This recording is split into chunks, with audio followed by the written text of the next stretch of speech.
the second book of Moses, called Exodus. Chapter 1. Now these are the names of the children of Israel, which came into Egypt. Every man and his household came with Jacob: Reuben, Simeon, Levi, and Judah, Issachar, Zebulun, and Benjamin, Dan, and Naphtali, Gad, and Asher. And all the souls that came out of the loins of Jacob were 70 souls, for Joseph was in Egypt already. And Joseph died, and all his brethren, and all that generation.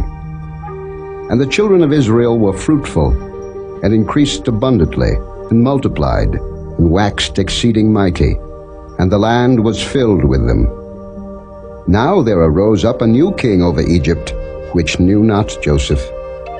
And he said unto his people, Behold, the people of the children of Israel are more and mightier than we. Come on, let us deal wisely with them, lest they multiply. And it come to pass that, when there falleth out any war, they join also unto our enemies, and fight against us, and so get them up out of the land. Therefore they did set over them taskmasters to afflict them with their burdens. And they built for Pharaoh treasure cities, Pithom and Raamses. But the more they afflicted them, the more they multiplied and grew, and they were grieved because of the children of Israel. And the Egyptians made the children of Israel to serve with rigor, and they made their lives bitter with hard bondage, in mortar and in brick, and in all manner of service in the field. All their service, wherein they made them serve, was with rigor. And the king of Egypt spake to the Hebrew midwives, of which the name of the one was Shiphrah, and the name of the other Pua. And he said, When ye do the office of a midwife to the Hebrew women, and see them upon the stools, if it be a son, then ye shall kill him, but if it be a daughter, then she shall live. But the midwives feared God, and did not as the king of Egypt commanded them, but saved the men children alive. And the king of Egypt called for the midwives, and said unto them, Why have ye done this thing, and have saved the men children alive? And the midwives said unto Pharaoh, Because the Hebrew women are not as the Egyptian women, for they are lively, and are delivered ere the midwives come in unto them. Therefore God dealt well with the midwives, and the people multiplied, and waxed very mighty. And it came to pass, because the midwives feared God, that he made them houses. And Pharaoh charged all his people, saying, Every son that is born ye shall cast into the river, and every daughter ye shall save alive. Chapter 2. And there went a man of the house of Levi, and took to wife a daughter of Levi. And the woman conceived, and bare a son. And when she saw him that he was a goodly child, she hid him 3 months. And when she could not longer hide him, she took for him an ark of bulrushes, and daubed it with slime and with pitch, and put the child therein, and she laid it in the flags by the river's brink. And his sister stood afar off, to wit what would be done to him. And the daughter of Pharaoh came down to wash herself at the river, and her maidens walked along by the river's side. And when she saw the ark among the flags, she sent her maid to fetch it. And when she had opened it, she saw the child, and behold, the babe wept. And she had compassion on him, and said, This is one of the Hebrews' children. Then said his sister to Pharaoh's daughter, Shall I go and call to thee a nurse of the Hebrew women, that she may nurse the child for thee? And Pharaoh's daughter said to her, Go. And the maid went and called the child's mother. And Pharaoh's daughter said unto her, Take this child away, and nurse it for me, and I will give thee thy wages. And the woman took the child, and nursed it. And the child grew, and she brought him unto Pharaoh's daughter, and he became her son. And she called his name Moses, and she said, Because I drew him out of the water. And it came to pass in those days, when Moses was grown, that he went out unto his brethren, and looked on their burdens. And he spied an Egyptian smiting an Hebrew, one of his brethren. And he looked this way and that way, and when he saw that there was no man, he slew the Egyptian and hid him in the sand. And when he went out the second day, behold, 2 men of the Hebrews strove together. And he said to him that did the wrong, Wherefore smitest thou thy fellow? And he said, Who made thee a prince and a judge over us? Intendest thou to kill me, as thou killedst the Egyptian? And Moses feared and said, Surely this thing is known. Now when Pharaoh heard this thing, he sought to slay Moses. But Moses fled from the face of Pharaoh, and dwelt in the land of Midian, and he sat down by a well. Now the priest of Midian had 7 daughters, and they came and drew water, and filled the troughs to water their father's flock. And the shepherds came and drove them away. But Moses stood up and helped them, and watered their flock. And when they came to Reuel their father, he said, How is it that ye are come so soon today? And they said, An Egyptian delivered us out of the hand of the shepherds, and also drew water enough for us, and watered the flock. And he said unto his daughters, And where is he? Why is it that ye have left the man? Call him, that he may eat bread. And Moses was content to dwell with the man, and he gave Moses Zipporah his daughter. And she bare him a son, and he called his name Gershom, for he said, I have been a stranger in a strange land.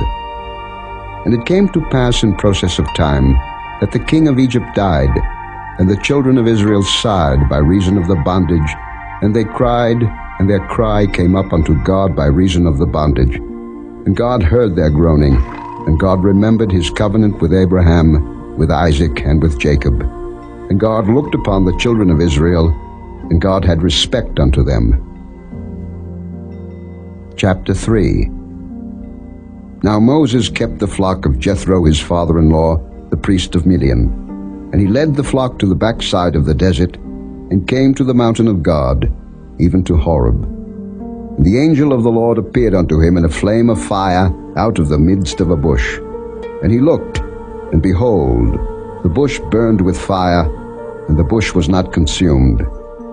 And Moses said, I will now turn aside, and see this great sight, why the bush is not burnt. And when the Lord saw that he turned aside to see, God called unto him out of the midst of the bush, and said, Moses, Moses. And he said, Here am I. And he said, Draw not nigh hither, put off thy shoes from off thy feet, for the place whereon thou standest is holy ground. Moreover he said, I am the God of thy father, the God of Abraham, the God of Isaac, and the God of Jacob. And Moses hid his face, for he was afraid to look upon God. And the Lord said, I have surely seen the affliction of my people which are in Egypt, and have heard their cry by reason of their taskmasters, for I know their sorrows. And I am come down to deliver them out of the land of the Egyptians, and to bring them up out of that land unto a good land and a large, unto a land flowing with milk and honey, unto the place of the Canaanites, and the Hittites, and the Amorites, and the Perizzites, and the Hivites, and the Jebusites. Now therefore, behold, the cry of the children of Israel is come unto me, and I have also seen the oppression wherewith the Egyptians oppress them. Come now therefore, and I will send thee unto Pharaoh, that thou mayest bring forth my people, the children of Israel, out of Egypt. And Moses said unto God, Who am I, that I should go unto Pharaoh, and that I should bring forth the children of Israel out of Egypt? And he said, Certainly I will be with thee, and this shall be a token unto thee, that I have sent thee. When thou hast brought forth the people out of Egypt, ye shall serve God upon this mountain. And Moses said unto God, Behold, when I come unto the children of Israel, and shall say unto them, The God of your fathers hath sent me unto you, and they shall say to me, What is his name? What shall I say unto them? And God said unto Moses, I am that I am. And he said, Thus shalt thou say unto the children of Israel, I am hath sent me unto you. And God said moreover unto Moses, Thus shalt thou say unto the children of Israel, The Lord God of your fathers, the God of Abraham, the God of Isaac, and the God of Jacob, hath sent me unto you. This is my name forever, and this is my memorial unto all generations. Go and gather the elders of Israel together, and say unto them, The Lord God of your fathers, the God of Abraham, of Isaac, and of Jacob, appeared unto me, saying, I have surely visited you, and seen that which is done to you in Egypt. And I have said, I will bring you up out of the affliction of Egypt unto the land of the Canaanites, and the Hittites, and the Amorites, and the Perizzites, and the Hivites, and the Jebusites, unto a land flowing with milk and honey. And they shall hearken to thy voice, and thou shalt come, thou and the elders of Israel, unto the king of Egypt, and ye shall say unto him, The Lord God of the Hebrews hath met with us, and now let us go, we beseech thee, 3 days' journey into the wilderness, that we may sacrifice to the Lord our God. And I am sure that the king of Egypt will not let you go, no, not by a mighty hand. And I will stretch out my hand, and smite Egypt with all my wonders which I will do in the midst thereof, and after that he will let you go. And I will give this people favor in the sight of the Egyptians. And it shall come to pass that when ye go, ye shall not go empty. But every woman shall borrow of her neighbor, and of her that sojourneth in her house, jewels of silver, and jewels of gold, and raiment, and ye shall put them upon your sons and upon your daughters, and ye shall spoil the Egyptians. Chapter 4. And Moses answered and said, But behold, they will not believe me, nor hearken unto my voice, for they will say, The Lord hath not appeared unto thee. And the Lord said unto him, What is that in thine hand? And he said, A rod. And he said, Cast it on the ground. And he cast it on the ground, and it became a serpent. And Moses fled from before it. And the Lord said unto Moses, Put forth thine hand, and take it by the tail. And he put forth his hand, and caught it, and it became a rod in his hand, that they may believe that the Lord God of their fathers, the God of Abraham, the God of Isaac, and the God of Jacob, hath appeared unto thee. And the Lord said furthermore unto him, Put now thine hand into thy bosom. And he put his hand into his bosom, and when he took it out, behold, his hand was leprous as snow. And he said, Put thine hand into thy bosom again. And he put his hand into his bosom again, and plucked it out of his bosom, and behold, it was turned again as his other flesh. And it shall come to pass, if they will not believe thee, neither hearken to the voice of the first sign, that they will believe the voice of the latter sign. And it shall come to pass, if they will not believe also these 2 signs, neither hearken unto thy voice, that thou shalt take of the water of the river, and pour it upon the dry land, and the water which thou takest out of the river shall become blood upon the dry land.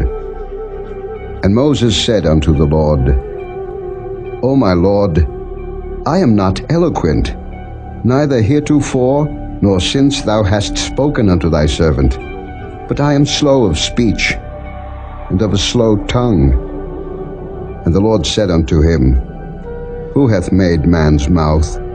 Or who maketh the dumb, or deaf, or the seeing, or the blind?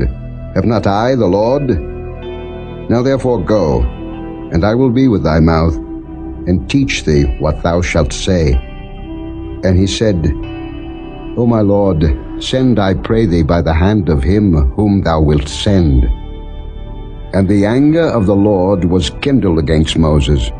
And he said, Is not Aaron the Levite thy brother? I know that he can speak well. And also, behold, he cometh forth to meet thee, and when he seeth thee, he will be glad in his heart. And thou shalt speak unto him, and put words in his mouth. And I will be with thy mouth, and with his mouth, and will teach you what ye shall do. And he shall be thy spokesman unto the people. And he shall be, even he shall be to thee instead of a mouth, and thou shalt be to him instead of God. And thou shalt take this rod in thine hand, wherewith thou shalt do signs. And Moses went and returned to Jethro his father-in-law, and said unto him, Let me go, I pray thee, and return unto my brethren which are in Egypt, and see whether they be yet alive. And Jethro said to Moses, Go in peace. And the Lord said unto Moses in Midian, Go, return into Egypt, for all the men are dead which sought thy life. And Moses took his wife and his sons, and set them upon an ass, and he returned to the land of Egypt. And Moses took the rod of God in his hand. And the Lord said unto Moses, When thou goest to return into Egypt, see that thou do all those wonders before Pharaoh, which I have put in thine hand. But I will harden his heart, that he shall not let the people go. And thou shalt say unto Pharaoh, Thus saith the Lord, Israel is my son, even my firstborn. And I say unto thee, Let my son go, that he may serve me. And if thou refuse to let him go, behold, I will slay thy son, even thy firstborn. And it came to pass by the way in the inn, that the Lord met him, and sought to kill him. Then Zipporah took a sharp stone, and cut off the foreskin of her son, and cast it at his feet, and said, Surely a bloody husband art thou to me. So he let him go. Then she said, A bloody husband thou art, because of the circumcision. And the Lord said to Aaron, Go into the wilderness to meet Moses. And he went, and met him in the mount of God, and kissed him. And Moses told Aaron all the words of the Lord who had sent him, and all the signs which he had commanded him. And Moses and Aaron went and gathered together all the elders of the children of Israel. And Aaron spake all the words which the Lord had spoken unto Moses, and did the signs in the sight of the people. And the people believed. And when they heard that the Lord had visited the children of Israel, and that he had looked upon their affliction, then they bowed their heads and worshipped. Chapter 5. And afterward Moses and Aaron went in, and told Pharaoh, Thus saith the Lord God of Israel, Let my people go, that they may hold a feast unto me in the wilderness. And Pharaoh said, Who is the Lord, that I should obey his voice to let Israel go?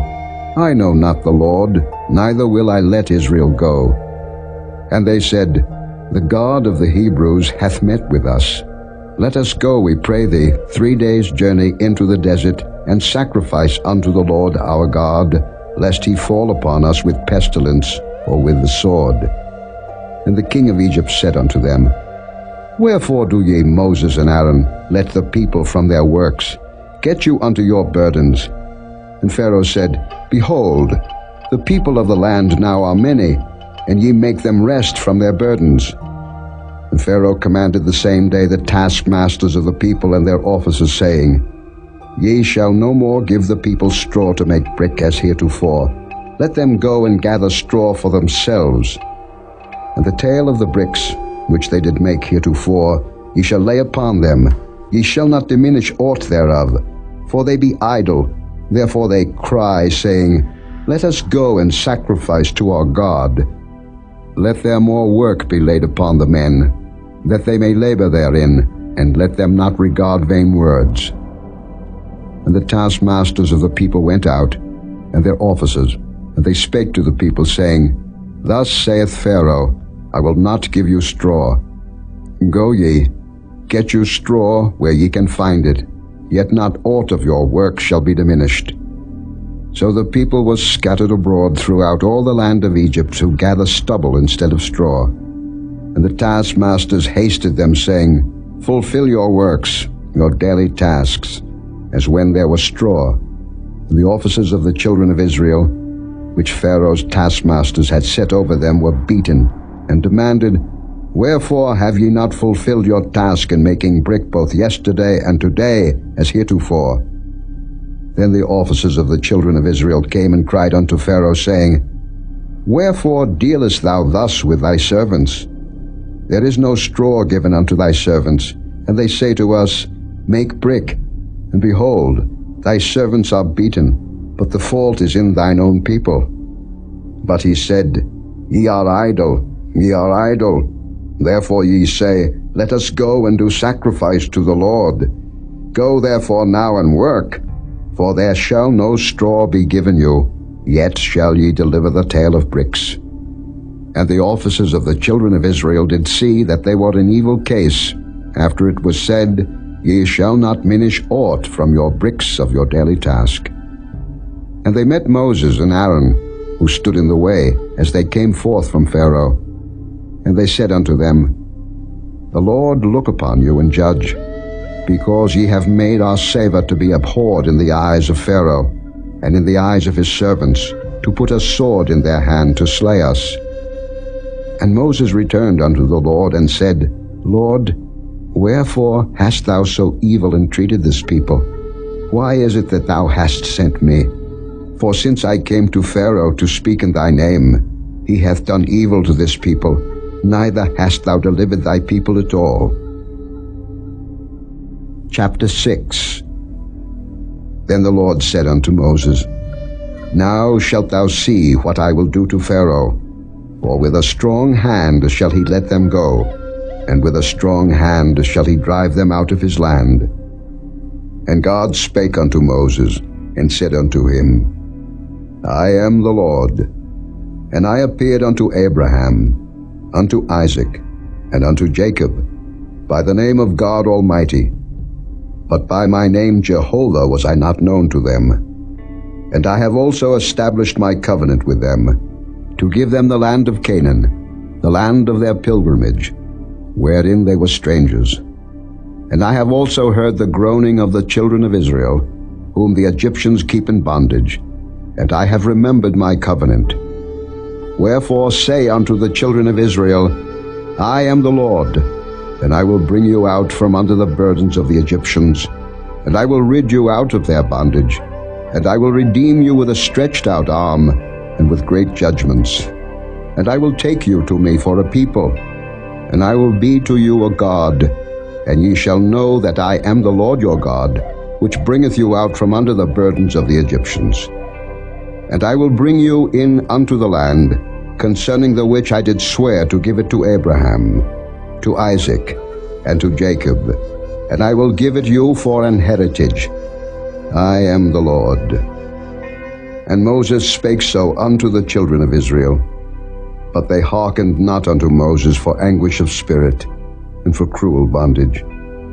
And the Lord spake unto Moses, saying, Go in, speak unto Pharaoh king of Egypt, that he let the children of Israel go out of his land. And Moses spake before the Lord, saying, Behold, the children of Israel have not hearkened unto me.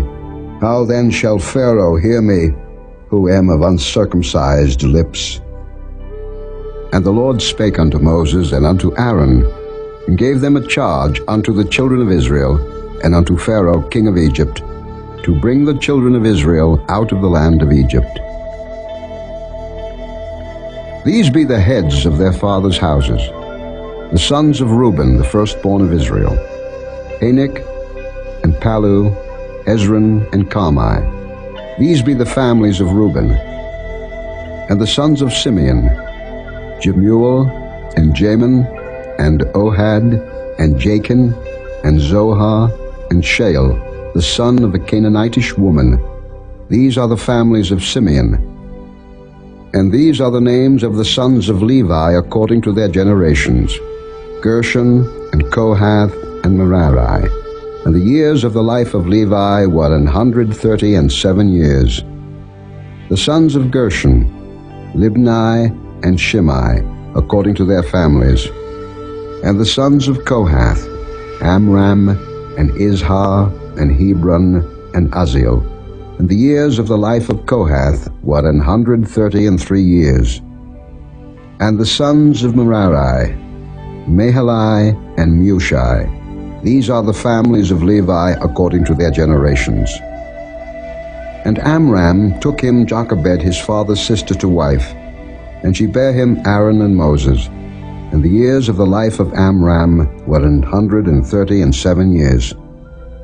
And the sons of Izhar, Korah, and Nepheg, and Zichri. And the sons of Uzziel, Mishael, and Elzaphan, and Zithri. And Aaron took him Elisheba, daughter of Amminadab, sister of Naashon, to wife. And she bare him Nadab, and Abihu, Eleazar, and Ithamar. And the sons of Korah, Asa, and Elkanah, and Abiasaph. These are the families of the Korhites. And Eleazar, Aaron's son, took him one of the daughters of Putiel to wife, and she bare him Phinehas. These are the heads of the fathers of the Levites according to their families. These are that Aaron and Moses, to whom the Lord said, Bring out the children of Israel from the land of Egypt according to their armies. These are they which spake to Pharaoh king of Egypt, to bring out the children of Israel from Egypt. These are that Moses and Aaron. And it came to pass on the day when the Lord spake unto Moses in the land of Egypt, that the Lord spake unto Moses, saying, I am the Lord. Speak thou unto Pharaoh king of Egypt all that I say unto thee. And Moses said before the Lord, Behold, I am of uncircumcised lips, and how shall Pharaoh hearken unto me? Chapter 7. And the Lord said unto Moses, See, I have made thee a god to Pharaoh, and Aaron thy brother shall be thy prophet. Thou shalt speak all that I command thee, and Aaron thy brother shall speak unto Pharaoh, that he send the children of Israel out of his land. And I will harden Pharaoh's heart, and multiply my signs and my wonders in the land of Egypt. But Pharaoh shall not hearken unto you, that I may lay my hand upon Egypt, and bring forth mine armies, and my people the children of Israel, out of the land of Egypt by great judgments. And the Egyptians shall know that I am the Lord, when I stretch forth mine hand upon Egypt, and bring out the children of Israel from among them. And Moses and Aaron did as the Lord commanded them, so did they. And Moses was 80 years old, and Aaron 83 years old, when they spake unto Pharaoh. And the Lord spake unto Moses and unto Aaron, saying, When Pharaoh shall speak unto you, saying, Show a miracle for you, then thou shalt say unto Aaron, Take thy rod, and cast it before Pharaoh, and it shall become a serpent. And Moses and Aaron went in unto Pharaoh, and they did so as the Lord had commanded. And Aaron cast down his rod before Pharaoh, and before his servants, and it became a serpent. Then Pharaoh also called the wise men and the sorcerers. Now the magicians of Egypt, they also did in like manner with their enchantments. For they cast down every man his rod, and they became serpents. But Aaron's rod swallowed up their rods. And he hardened Pharaoh's heart, that he hearkened not unto them, as the Lord had said. And the Lord said unto Moses, Pharaoh's heart is hardened. He refuseth to let the people go. Get thee unto Pharaoh in the morning. Lo, he goeth out unto the water, and thou shalt stand by the river's brink against he come, and the rod which was turned to a serpent shalt thou take in thine hand. And thou shalt say unto him, The Lord God of the Hebrews hath sent me unto thee, saying, Let my people go, that they may serve me in the wilderness. And behold, hitherto thou wouldest not hear. Thus saith the Lord, In this thou shalt know that I am the Lord. Behold, I will smite with the rod that is in mine hand upon the waters which are in the river, and they shall be turned to blood. And the fish that is in the river shall die, and the river shall stink, and the Egyptians shall loathe to drink of the water of the river. And the Lord spake unto Moses, Say unto Aaron, Take thy rod, and stretch out thine hand upon the waters of Egypt, upon their streams, upon their rivers, and upon their ponds, and upon all their pools of water, that they may become blood, and that there may be blood throughout all the land of Egypt, both in vessels of wood and in vessels of stone. And Moses and Aaron did so, as the Lord commanded, and he lifted up the rod, and smote the waters that were in the river in the sight of Pharaoh, and in the sight of his servants, and all the waters that were in the river were turned to blood. and the fish that was in the river died, and the river stank, and the Egyptians could not drink of the water of the river, and there was blood throughout all the land of Egypt. And the magicians of Egypt did so with their enchantments. And Pharaoh's heart was hardened, neither did he hearken unto them, as the Lord had said. And Pharaoh turned and went into his house, neither did he set his heart to this also. And all the Egyptians digged round about the river for water to drink, for they could not drink of the water of the river. And 7 days were fulfilled, after that the Lord had smitten the river. Chapter 8. And the Lord spake unto Moses, Go unto Pharaoh, and say unto him, Thus saith the Lord, Let my people go, that they may serve me. And if thou refuse to let them go, behold, I will smite all thy borders with frogs. And the river shall bring forth frogs abundantly, which shall go up and come into thine house, and into thy bedchamber, and upon thy bed, and into the house of thy servants, and upon thy people, and into thine ovens, and into thy kneading troughs. And the frog shall come up both on thee, and upon thy people, and upon all thy servants. And the Lord spake unto Moses, Say unto Aaron, Stretch forth thine hand with thy rod over the streams, over the rivers, and over the ponds, and cause frogs to come up upon the land of Egypt. And Aaron stretched out his hand over the waters of Egypt, and the frogs came up, and covered the land of Egypt. And the magicians did so with their enchantments, and brought up frogs upon the land of Egypt. Then Pharaoh called for Moses and Aaron, and said, Entreat the Lord, that he may take away the frogs from me, and from my people, and I will let the people go, that they may do sacrifice unto the Lord. And Moses said unto Pharaoh, Glory over me, when shall I entreat for thee, and for thy servants, and for thy people, to destroy the frogs from thee and thy houses, that they may remain in the river only? And he said, Tomorrow. And he said, Be it according to thy word, that thou mayest know that there is none like unto the Lord our God. And the frogs shall depart from thee, and from thy houses, and from thy servants, and from thy people. They shall remain in the river only. And Moses and Aaron went out from Pharaoh, and Moses cried unto the Lord because of the frogs which he had brought against Pharaoh. And the Lord did according to the word of Moses, and the frogs died out of the houses, out of the villages, and out of the fields. And they gathered them together upon heaps, and the land stank. But when Pharaoh saw that there was respite, he hardened his heart, and hearkened not unto them, as the Lord had said. And the Lord said unto Moses, Say unto Aaron, Stretch out thy rod, and smite the dust of the land, that it may become lice throughout all the land of Egypt.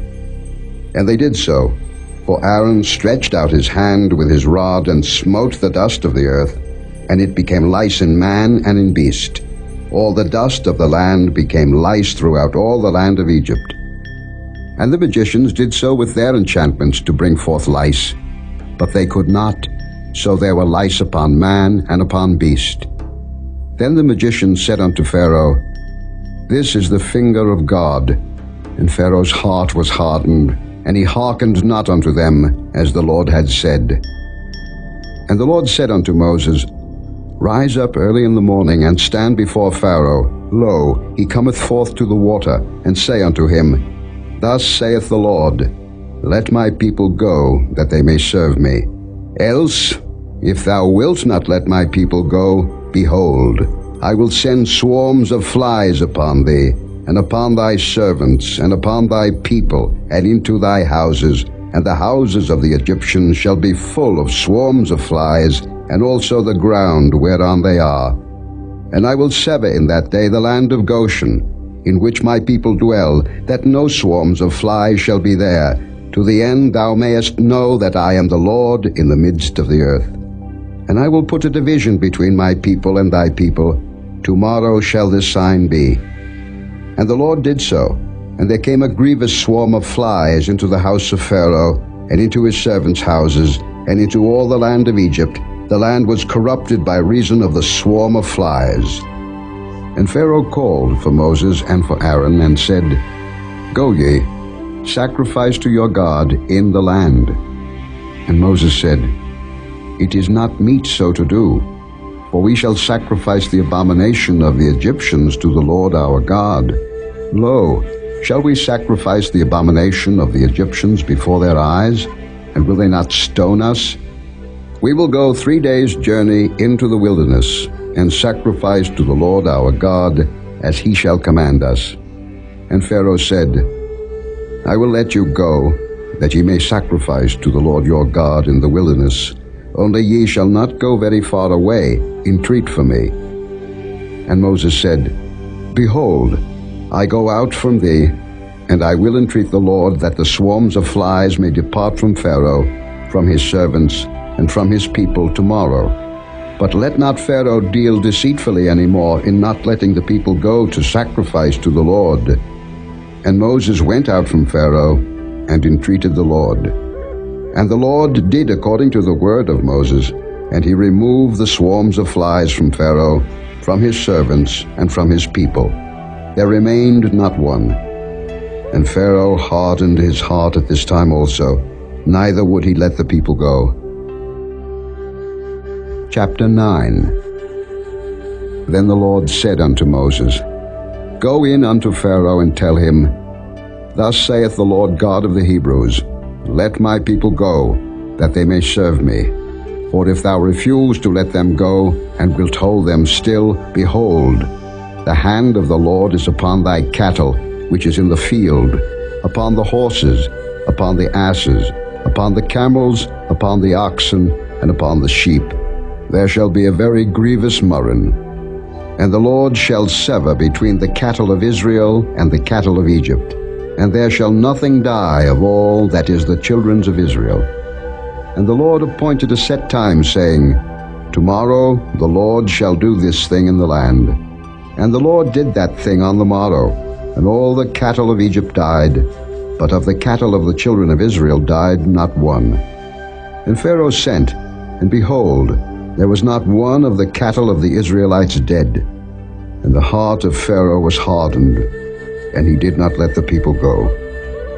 And the Lord said unto Moses and unto Aaron, Take to you handfuls of ashes of the furnace, and let Moses sprinkle it toward the heaven in the sight of Pharaoh. And it shall become small dust in all the land of Egypt, and shall be a boil breaking forth with blains upon man and upon beast, throughout all the land of Egypt. And they took ashes of the furnace, and stood before Pharaoh, and Moses sprinkled it up toward heaven, and it became a boil breaking forth with blains upon man and upon beast. And the magicians could not stand before Moses because of the boils, for the boil was upon the magicians, and upon all the Egyptians. And the Lord hardened the heart of Pharaoh, and he hearkened not unto them, as the Lord had spoken unto Moses. And the Lord said unto Moses, Rise up early in the morning, and stand before Pharaoh, and say unto him, Thus saith the Lord God of the Hebrews, Let my people go, that they may serve me. For I will at this time send all my plagues upon thine heart, and upon thy servants, and upon thy people, that thou mayest know that there is none like me in all the earth. For now I will stretch out my hand, that I may smite thee and thy people with pestilence, and thou shalt be cut off from the earth. And in very deed for this cause have I raised thee up, for to show in thee my power, and that my name may be declared throughout all the earth. As yet exaltest thou thyself against my people, that thou wilt not let them go? Behold, tomorrow about this time I will cause it to rain a very grievous hail, such as hath not been in Egypt since the foundation thereof even until now. Send therefore now, and gather thy cattle, and all that thou hast in the field, for upon every man and beast which shall be found in the field, and shall not be brought home, the hail shall come down upon them, and they shall die. He that feared the word of the Lord among the servants of Pharaoh made his servants and his cattle flee into the houses. And he that regarded not the word of the Lord left his servants and his cattle in the field. And the Lord said unto Moses, Stretch forth thine hand toward heaven, that there may be hail in all the land of Egypt, upon man, and upon beast, and upon every herb of the field throughout the land of Egypt. And Moses stretched forth his rod toward heaven, and the Lord sent thunder and hail, and the fire ran along upon the ground, and the Lord rained hail upon the land of Egypt. So there was hail, and fire mingled with the hail, very grievous, such as there was none like it in all the land of Egypt since it became a nation. And the hail smote throughout all the land of Egypt all that was in the field, both man and beast, and the hail smote every herb of the field, and brake every tree of the field. Only in the land of Goshen, where the children of Israel were, was there no hail. And Pharaoh sent and called for Moses and Aaron, and said unto them, I have sinned this time. The Lord is righteous, and I and my people are wicked. Entreat the Lord, for it is enough, that there be no more mighty thunderings and hail, and I will let you go, and ye shall stay no longer. And Moses said unto him, As soon as I am gone out of the city, I will spread abroad my hands unto the Lord, and the thunder shall cease, neither shall there be any more hail, that thou mayest know how that the earth is the Lord's. But as for thee and thy servants, I know that ye will not yet fear the Lord God. And the flax and the barley was smitten, for the barley was in the ear, and the flax was bold. But the wheat and the rye were not smitten, for they were not grown up. And Moses went out of the city from Pharaoh, and spread abroad his hands unto the Lord, and the thunders and hail ceased, and the rain was not poured upon the earth. And when Pharaoh saw that the rain and the hail and the thunders were ceased, he sinned yet more, and hardened his heart, he and his servants. And the heart of Pharaoh was hardened, neither would he let the children of Israel go, as the Lord had spoken by Moses. Chapter 10. And the Lord said unto Moses, Go in unto Pharaoh, for I have hardened his heart, and the heart of his servants, that I might show these my signs before him, and that thou mayest tell in the ears of thy son, and of thy son's son, what things I have wrought in Egypt, and my signs which I have done among them, that ye may know how that I am the Lord. And Moses and Aaron came in unto Pharaoh, and said unto him, Thus saith the Lord God of the Hebrews, How long wilt thou refuse to humble thyself before me? Let my people go, that they may serve me. Else, if thou refuse to let my people go, behold, tomorrow will I bring the locust into thy coast, and they shall cover the face of the earth, that one cannot be able to see the earth, and they shall eat the residue of that which is escaped, which remaineth unto you from the hail, and shall eat every tree which groweth for you out of the field. And they shall fill thy houses, and the houses of all thy servants, and the houses of all the Egyptians, which neither thy fathers nor thy fathers' fathers have seen, since the day that they were upon the earth unto this day. And he turned himself, and went out from Pharaoh. And Pharaoh's servants said unto him, How long shall this man be a snare unto us? Let the men go, that they may serve the Lord their God. Knowest thou not yet that Egypt is destroyed? And Moses and Aaron were brought again unto Pharaoh. And he said unto them, Go, serve the Lord your God. But who are they that shall go? And Moses said, We will go with our young and with our old, with our sons and with our daughters, with our flocks and with our herds will we go, for we must hold a feast unto the Lord. And he said unto them, Let the Lord be so with you, as I will let you go. And your little ones, look to it, for evil is before you. Not so. Go now, ye that are men, and serve the Lord, for that ye did desire. And they were driven out from Pharaoh's presence. And the Lord said unto Moses, Stretch out thine hand over the land of Egypt for the locusts, that they may come up upon the land of Egypt, and eat every herb of the land, even all that the hail hath left. And Moses stretched forth his rod over the land of Egypt, and the Lord brought an east wind upon the land all that day and all that night, And when it was morning, the east wind brought the locusts. And the locusts went up over all the land of Egypt, and rested in all the coasts of Egypt. Very grievous were they. Before them there were no such locusts as they, neither after them shall be such. For they covered the face of the whole earth, so that the land was darkened. And they did eat every herb of the land, and all the fruit of the trees which the hail had left. And there remained not any green thing in the trees, but in the herbs of the field through all the land of Egypt. Then Pharaoh called for Moses and Aaron in haste, and he said, I have sinned against the Lord your God and against you. Now therefore forgive, I pray thee, my sin only this once, and entreat the Lord your God, that he may take away from me this death only. And he went out from Pharaoh, and entreated the Lord. And the Lord turned a mighty strong west wind, which took away the locusts, and cast them into the Red Sea.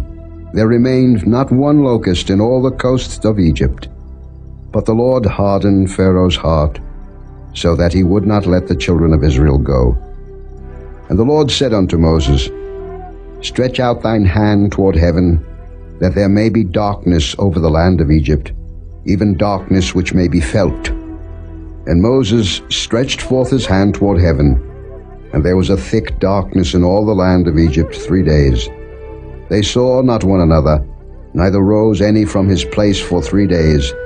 But all the children of Israel had light in their dwellings. And Pharaoh called unto Moses and said, Go ye, serve the Lord. Only let your flocks and your herds be stayed. Let your little ones also go with you.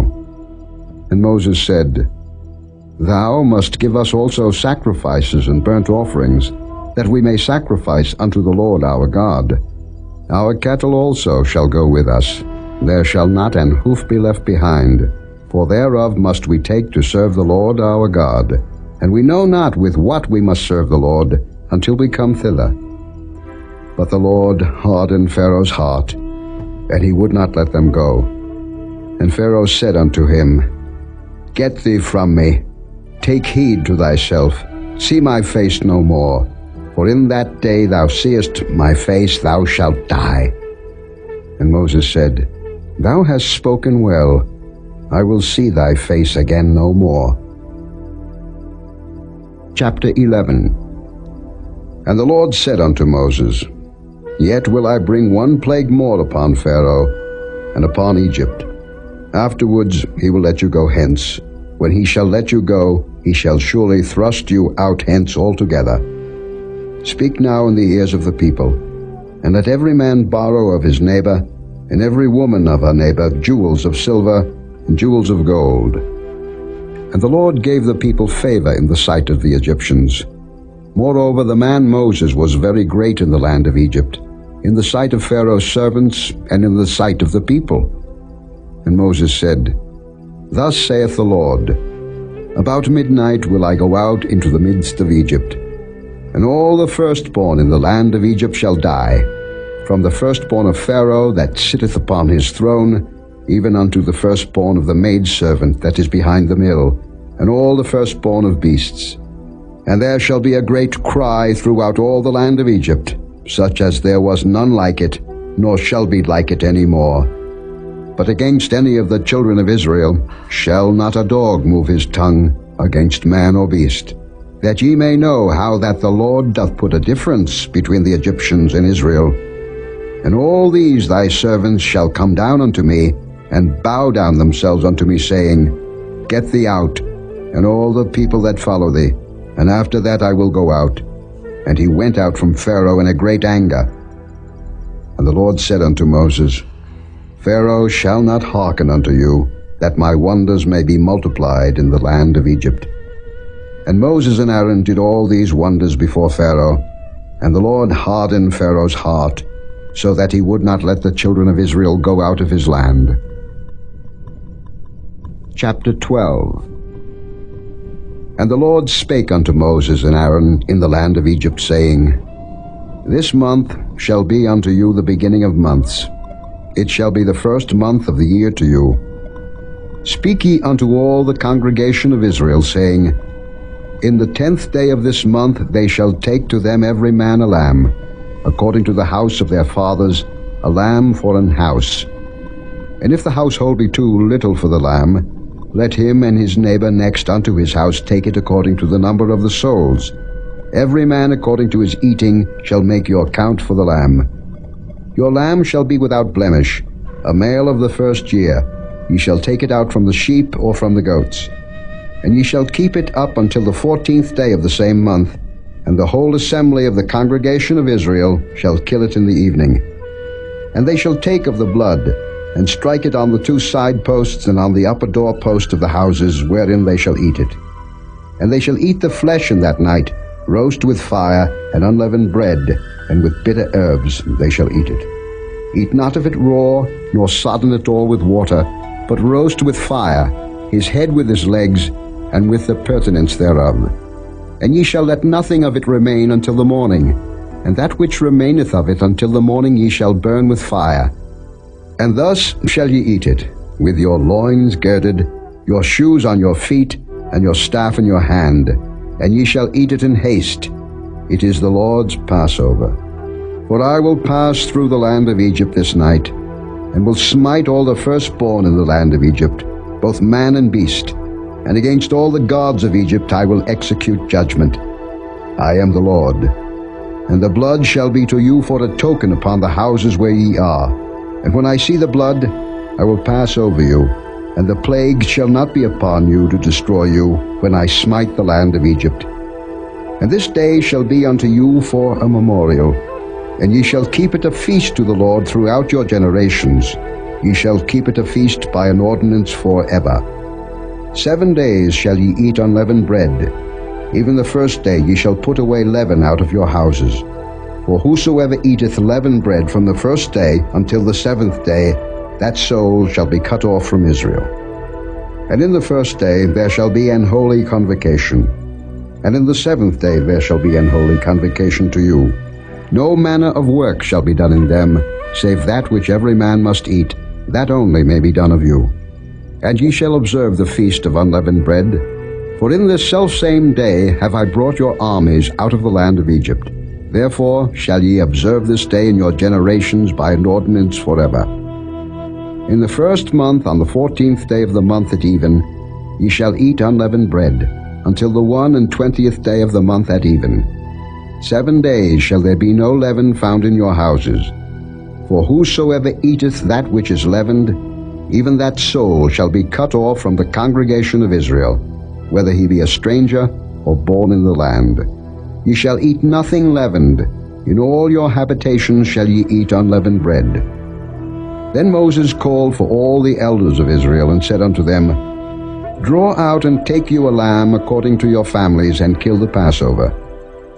And ye shall take a bunch of hyssop, and dip it in the blood that is in the basin, and strike the lintel and the 2 side posts with the blood that is in the basin, and none of you shall go out at the door of his house until the morning. For the Lord will pass through to smite the Egyptians. And when he seeth the blood upon the lintel, and on the 2 side posts, the Lord will pass over the door, and will not suffer the destroyer to come in unto your houses to smite you. And ye shall observe this thing for an ordinance to thee and to thy sons forever. And it shall come to pass, when ye be come to the land which the Lord will give you, according as he hath promised, that ye shall keep this service. And it shall come to pass, when your children shall say unto you, What mean ye by this service? That ye shall say, It is the sacrifice of the Lord's Passover, who passed over the houses of the children of Israel in Egypt, when he smote the Egyptians, and delivered our houses. And the people bowed the head and worshipped. And the children of Israel went away, and did as the Lord had commanded Moses and Aaron, so did they. And it came to pass, that at midnight the Lord smote all the firstborn in the land of Egypt, from the firstborn of Pharaoh that sat on his throne, unto the firstborn of the captive that was in the dungeon, and all the firstborn of cattle. And Pharaoh rose up in the night, he and all his servants and all the Egyptians. And there was a great cry in Egypt, for there was not a house where there was not one dead.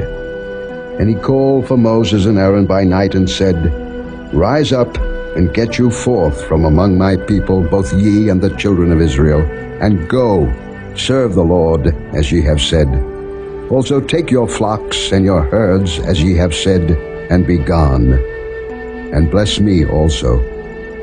And the Egyptians were urgent upon the people, that they might send them out of the land in haste, for they said, We be all dead men. And the people took their dough before it was leavened, their kneading troughs being bound up in their clothes upon their shoulders. And the children of Israel did according to the word of Moses. And they borrowed of the Egyptians jewels of silver and jewels of gold and raiment. And the Lord gave the people favor in the sight of the Egyptians, so that they lent unto them such things as they required. And they spoiled the Egyptians.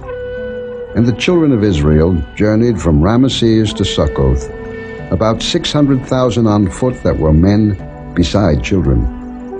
And a mixed multitude went up also with them, and flocks and herds, even very much cattle. And they baked unleavened cakes of the dough which they brought forth out of Egypt, for it was not leavened, because they were thrust out of Egypt, and could not tarry, neither had they prepared for themselves any victual. Now the sojourning of the children of Israel who dwelt in Egypt was 430 years. And it came to pass at the end of the 430 years, even the selfsame day it came to pass, that all the hosts of the Lord went out from the land of Egypt. It is a night to be much observed unto the Lord for bringing them out from the land of Egypt. This is that night of the Lord to be observed of all the children of Israel in their generations. And the Lord said unto Moses and Aaron, This is the ordinance of the Passover. There shall no stranger eat thereof, but every man's servant that is bought for money, when thou hast circumcised him, then shall he eat thereof. A foreigner and an hired servant shall not eat thereof. In one house shall it be eaten. Thou shalt not carry forth aught of the flesh abroad out of the house, neither shall ye break a bone thereof. All the congregation of Israel shall keep it. And when a stranger shall sojourn with thee, and will keep the Passover to the Lord, let all his males be circumcised, and then let him come near and keep it. And he shall be as one that is born in the land, for no uncircumcised person shall eat thereof. One law shall be to him that is homeborn, and unto the stranger that sojourneth among you. Thus did all the children of Israel, as the Lord commanded Moses and Aaron, so did they. And it came to pass the selfsame day, that the Lord did bring the children of Israel out of the land of Egypt by their armies. Chapter 13.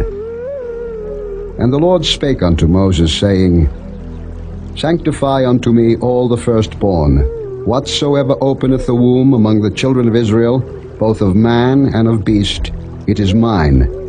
And Moses said unto the people, Remember this day in which ye came out from Egypt, out of the house of bondage, for by strength of hand the Lord brought you out from this place. There shall no leavened bread be eaten.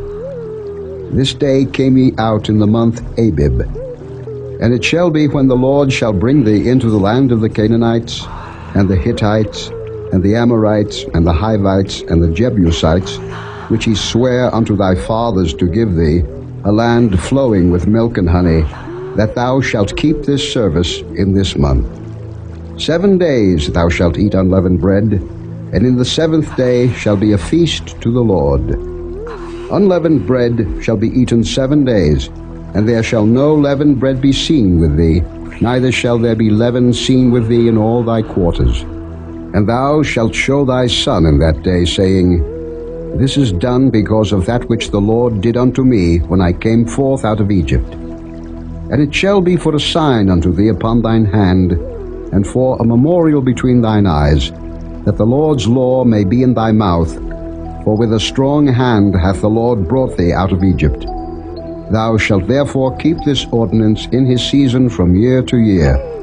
And it shall be when the Lord shall bring thee into the land of the Canaanites, as he sware unto thee and to thy fathers, and shall give it thee, that thou shalt set apart unto the Lord all that openeth the matrix, and every firstling that cometh of a beast which thou hast, the males shall be the Lord's.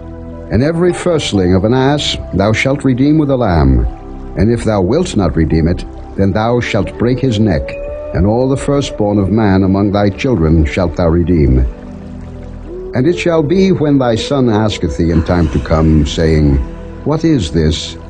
That thou shalt say unto him, By strength of hand the Lord brought us out from Egypt, from the house of bondage. And it came to pass, when Pharaoh would hardly let us go, that the Lord slew all the firstborn in the land of Egypt, both the firstborn of man and the firstborn of beast. Therefore I sacrifice to the Lord all that openeth the matrix, being males. But all the firstborn of my children I redeem. And it shall be for a token upon thine hand, and for frontlets between thine eyes. For by strength of hand the Lord brought us forth out of Egypt. And it came to pass, when Pharaoh had let the people go, that God led them not through the way of the land of the Philistines, although that was near. For God said, Lest peradventure the people repent when they see war, and they return to Egypt. But God led the people about through the way of the wilderness of the Red Sea, and the children of Israel went up harnessed out of the land of Egypt. And Moses took the bones of Joseph with him, for he had straitly sworn the children of Israel, saying, God will surely visit you, and ye shall carry up my bones away hence with you. And they took their journey from Succoth, and encamped in Etham in the edge of the wilderness. And the Lord went before them by day in a pillar of a cloud, to lead them the way, and by night in a pillar of fire, to give them light, to go by day and night. He took not away the pillar of the cloud by day, nor the pillar of fire by night from before the people. Chapter 14. And the Lord spake unto Moses, saying, Speak unto the children of Israel, that they turn and encamp before Pihahiroth, between Migdol and the sea, over against Baal-zephon. Before it shall ye encamp by the sea. For Pharaoh will say of the children of Israel, They are entangled in the land, the wilderness hath shut them in. And I will harden Pharaoh's heart, that he shall follow after them. And I will be honored upon Pharaoh, and upon all his host, that the Egyptians may know that I am the Lord. And they did so. And it was told of the king of Egypt that the people fled, and the heart of Pharaoh and of his servants was turned against the people, and they said, Why have we done this, that we have let Israel go from serving us? And he made ready his chariot, and took his people with him. And he took 600 chosen chariots, and all the chariots of Egypt, and captains over every one of them. And the Lord hardened the heart of Pharaoh king of Egypt, and he pursued after the children of Israel. And the children of Israel went out with an high hand. But the Egyptians pursued after them, all the horses and chariots of Pharaoh, and his horsemen, and his army, and overtook them, encamping by the sea, beside Pihahiroth, before Baal-zephon. And when Pharaoh drew nigh, the children of Israel lifted up their eyes, and behold, the Egyptians marched after them, and they were sore afraid. And the children of Israel cried out unto the Lord. And they said unto Moses, Because there were no graves in Egypt, hast thou taken us away to die in the wilderness? Wherefore hast thou dealt thus with us, to carry us forth out of Egypt? Is not this the word that we did tell thee in Egypt, saying, Let us alone, that we may serve the Egyptians? For it had been better for us to serve the Egyptians, than that we should die in the wilderness. And Moses said unto the people, Fear ye not, stand still, and see the salvation of the Lord, which he will show to you today. For the Egyptians whom ye have seen today, ye shall see them again no more forever. The Lord shall fight for you, and ye shall hold your peace. And the Lord said unto Moses, Wherefore criest thou unto me? Speak unto the children of Israel, that they go forward. But lift thou up thy rod, and stretch out thine hand over the sea, and divide it. And the children of Israel shall go on dry ground through the midst of the sea. And I, behold, I will harden the hearts of the Egyptians, and they shall follow them. And I will get me honor upon Pharaoh, and upon all his host, upon his chariots and upon his horsemen. And the Egyptians shall know that I am the Lord, when I have gotten me honor upon Pharaoh, upon his chariots, and upon his horsemen. And the angel of God, which went before the camp of Israel, removed and went behind them, and the pillar of the cloud went from before their face and stood behind them. And it came between the camp of the Egyptians and the camp of Israel, and it was a cloud and darkness to them, but it gave light by night to these, so that the one came not near the other all the night.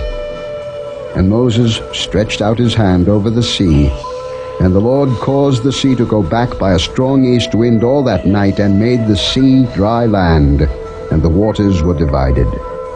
And the children of Israel went into the midst of the sea upon the dry ground, and the waters were a wall unto them on their right hand and on their left.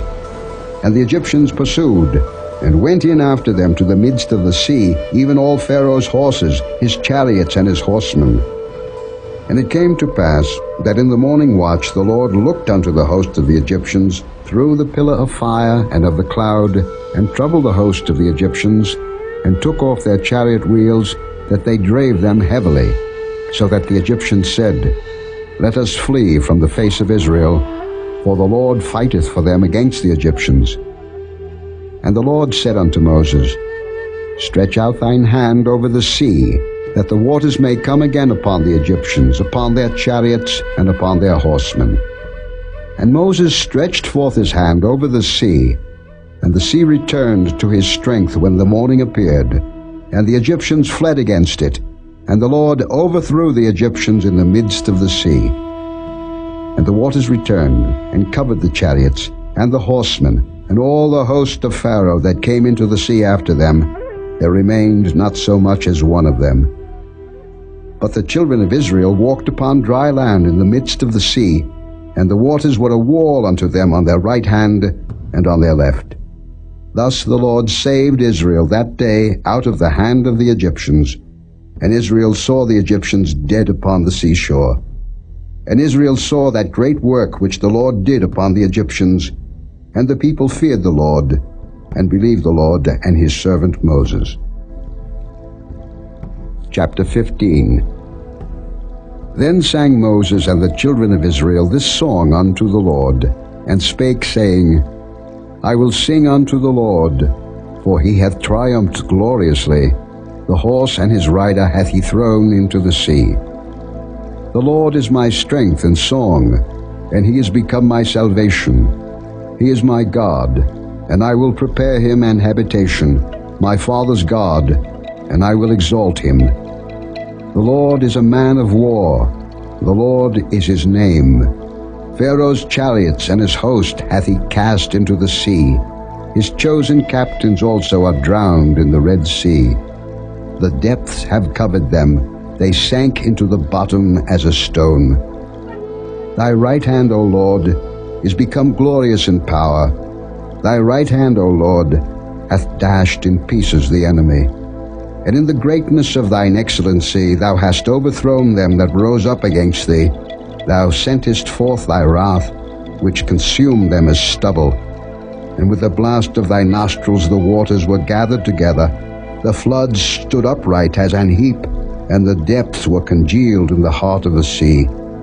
The enemy said, I will pursue, I will overtake, I will divide the spoil. My lust shall be satisfied upon them.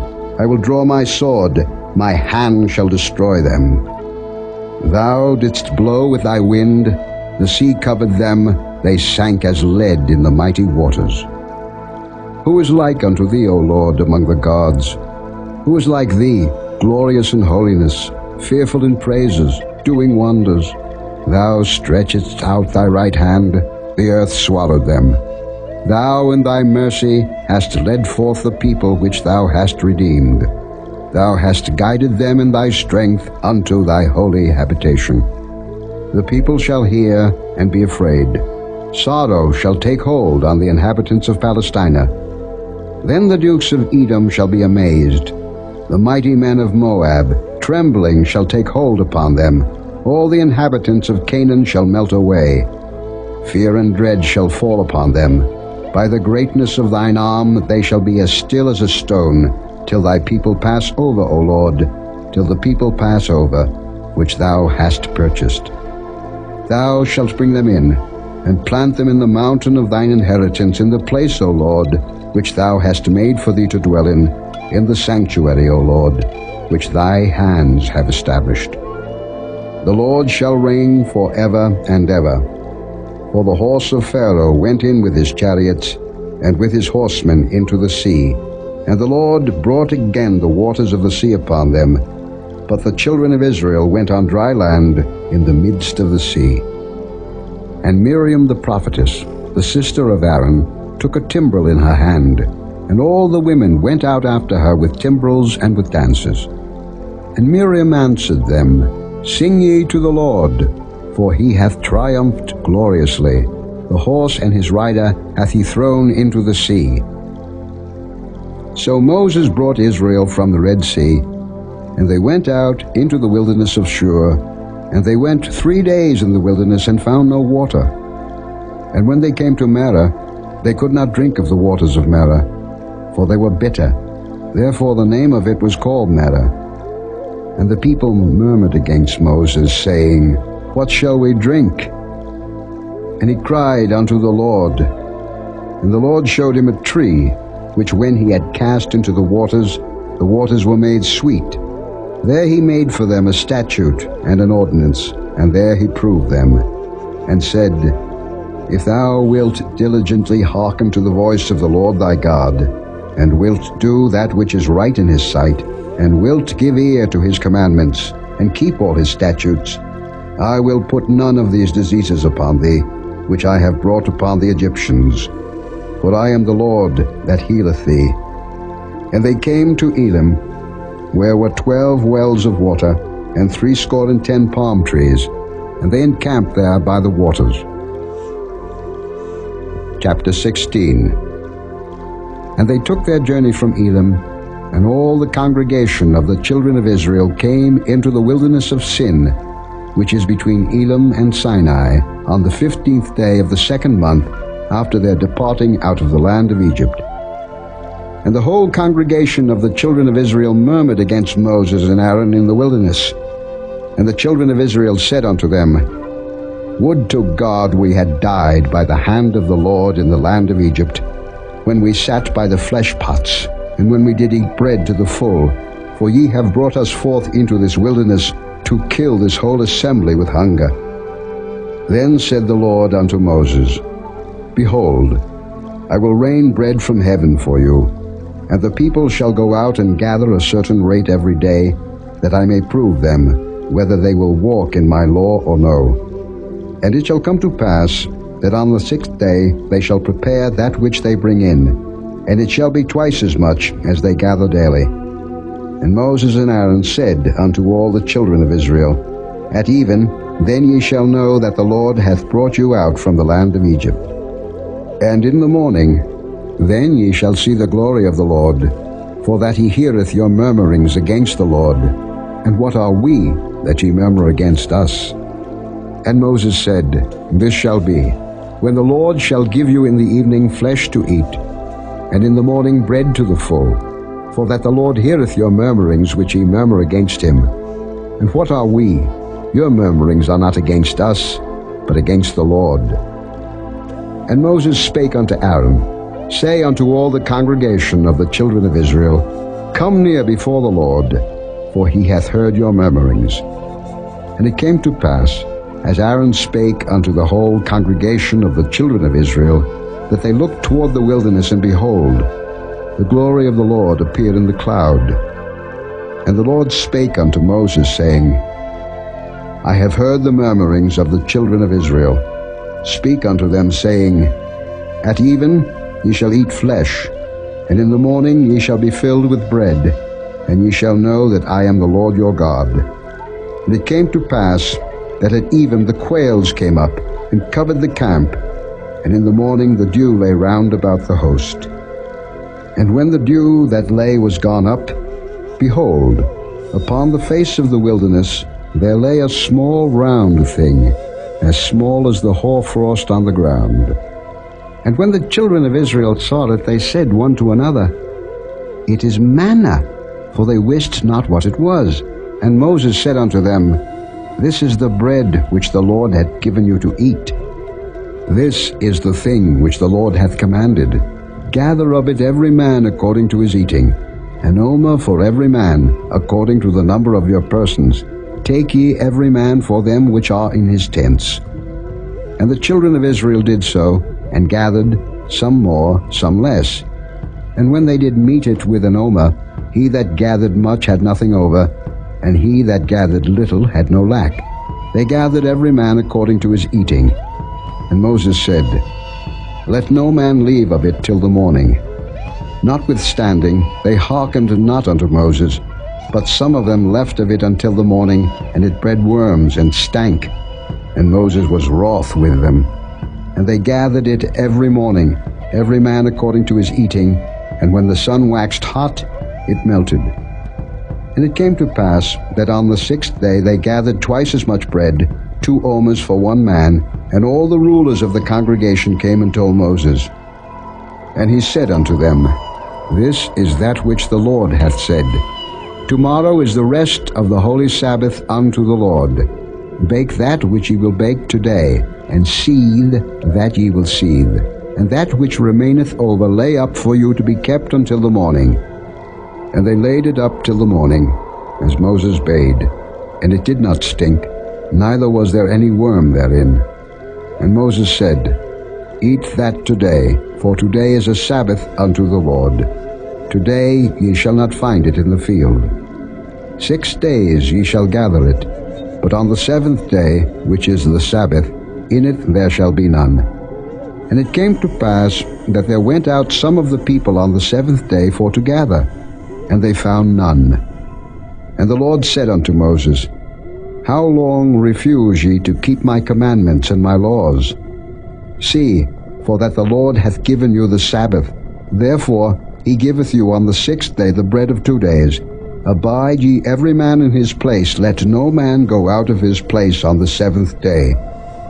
So the people rested on the 7th day. And the house of Israel called the name thereof manna, and it was like coriander seed, white, and the taste of it was like wafers made with honey.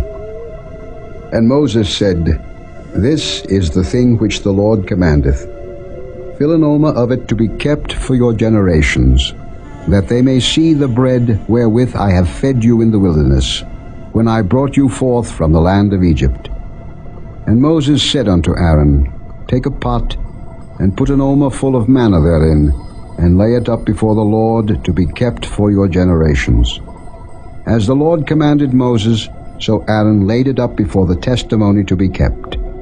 And the children of Israel did eat manna 40 years, until they came to a land inhabited. They did eat manna until they came unto the borders of the land of Canaan. Now an omer is the 10th part of an ephah. Chapter 17. And all the congregation of the children of Israel journeyed from the wilderness of Sin after their journeys, according to the commandment of the Lord, and pitched in Rephidim, and there was no water for the people to drink. Wherefore the people did chide with Moses, and said, Give us water that we may drink. And Moses said unto them, Why chide ye with me? Wherefore do ye tempt the Lord? And the people thirsted there for water, and the people murmured against Moses, and said, Wherefore is this that thou hast brought us up out of Egypt, to kill us and our children and our cattle with thirst? And Moses cried unto the Lord, saying, What shall I do unto this people? They be almost ready to stone me. And the Lord said unto Moses, Go on before the people, and take with thee of the elders of Israel, and thy rod wherewith thou smotest the river, take in thine hand, and go. Behold, I will stand before thee there upon the rock in Horeb, and thou shalt smite the rock, and there shall come water out of it, that the people may drink. And Moses did so in the sight of the elders of Israel. And he called the name of the place Massah and Meribah, because of the chiding of the children of Israel, and because they tempted the Lord, saying, Is the Lord among us or not? Then came Amalek, and fought with Israel in Rephidim. And Moses said unto Joshua, Choose us out men, and go out, fight with Amalek. Tomorrow I will stand on the top of the hill with the rod of God in mine hand. So Joshua did as Moses had said to him, and fought with Amalek. And Moses, Aaron, and Hur went up to the top of the hill. And it came to pass, when Moses held up his hand, that Israel prevailed, and when he let down his hand, Amalek prevailed. But Moses' hands were heavy, and they took a stone and put it under him, and he sat thereon. And Aaron and Hur stayed up his hands, the one on the one side, and the other on the other side, and his hands were steady until the going down of the sun. And Joshua discomfited Amalek and his people with the edge of the sword. And the Lord said unto Moses, Write this for a memorial in a book, and rehearse it in the ears of Joshua, for I will utterly put out the remembrance of Amalek from under heaven. And Moses built an altar, and called the name of it Jehovah Nissi. For he said, Because the Lord hath sworn that the Lord will have war with Amalek from generation to generation. Chapter 18. When Jethro, the priest of Midian, Moses' father-in-law, heard of all that God had done for Moses and for Israel his people, and that the Lord had brought Israel out of Egypt, then Jethro, Moses' father-in-law, took Zipporah, Moses' wife, after he had sent her back, and her 2 sons, of which the name of the one was Gershom, for he said, I have been an alien in a strange land, and the name of the other was Eliezer, for the God of my father, said he, was mine help, and delivered me from the sword of Pharaoh. And Jethro, Moses' father-in-law, came with his sons and his wife unto Moses into the wilderness, where he encamped at the mount of God. And he said unto Moses, I, thy father-in-law Jethro, am come unto thee, and thy wife, and her 2 sons with her. And Moses went out to meet his father-in-law, and did obeisance, and kissed him, and they asked each other of their welfare, and they came into the tent. And Moses told his father-in-law all that the Lord had done unto Pharaoh and to the Egyptians for Israel's sake, and all the travail that had come upon them by the way, and how the Lord delivered them. And Jethro rejoiced for all the goodness which the Lord had done to Israel, whom he had delivered out of the hand of the Egyptians. And Jethro said, Blessed be the Lord, who hath delivered you out of the hand of the Egyptians, and out of the hand of Pharaoh, who hath delivered the people from under the hand of the Egyptians. Now I know that the Lord is greater than all gods, for in the thing wherein they dealt proudly he was above them. And Jethro, Moses' father-in-law, took a burnt offering and sacrifices for God. And Aaron came, and all the elders of Israel, to eat bread with Moses' father-in-law before God. And it came to pass on the morrow that Moses sat to judge the people, and the people stood by Moses from the morning unto the evening. And when Moses' father-in-law saw all that he did to the people, he said, What is this thing that thou doest to the people? Why sittest thou thyself alone, and all the people stand by thee from morning unto even? And Moses said unto his father-in-law, Because the people come unto me to inquire of God. When they have a matter, they come unto me, and I judge between one and another, and I do make them know the statutes of God and his laws. And Moses' father-in-law said unto him, The thing that thou doest is not good. Thou wilt surely wear away, both thou and this people that is with thee. For this thing is too heavy for thee. Thou art not able to perform it thyself alone. Hearken now unto my voice. I will give thee counsel, and God shall be with thee. Be thou for the people too Godward, that thou mayest bring the causes unto God. And thou shalt teach them ordinances and laws, and shalt show them the way wherein they must walk, and the work that they must do. Moreover, thou shalt provide out of all the people able men, such as fear God, men of truth, hating covetousness, and place such over them, to be rulers of thousands, and rulers of hundreds, rulers of 50s, and rulers of 10s. And let them judge the people at all seasons. And it shall be that every great matter they shall bring unto thee, but every small matter they shall judge. So shall it be easier for thyself, and they shall bear the burden with thee. If thou shalt do this thing, and God command thee so, then thou shalt be able to endure, and all this people shall also go to their place in peace.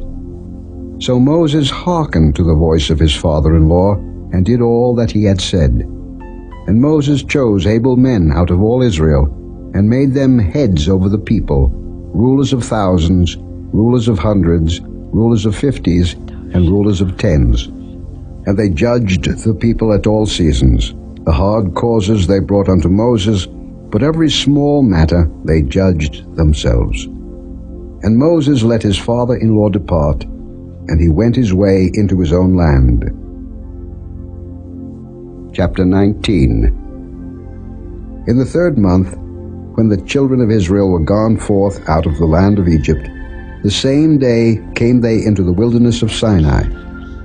For they were departed from Rephidim, and were come to the desert of Sinai, and had pitched in the wilderness, and there Israel camped before the mount. And Moses went up unto God, and the Lord called unto him out of the mountain, saying, Thus shalt thou say to the house of Jacob, and tell the children of Israel, Ye have seen what I did unto the Egyptians, and how I bare you on eagle's wings, and brought you unto myself. Now therefore, if ye will obey my voice indeed, and keep my covenant, then ye shall be a peculiar treasure unto me above all people, for all the earth is mine. And ye shall be unto me a kingdom of priests, and an holy nation. These are the words which thou shalt speak unto the children of Israel. And Moses came and called for the elders of the people, and laid before their faces all these words which the Lord commanded him. And all the people answered together and said, All that the Lord hath spoken we will do. And Moses returned the words of the people unto the Lord. And the Lord said unto Moses, Lo, I come unto thee in a thick cloud, that the people may hear when I speak with thee, and believe thee forever. And Moses told the words of the people unto the Lord. And the Lord said unto Moses, Go unto the people, and sanctify them today and tomorrow, and let them wash their clothes, and be ready against the 3rd day.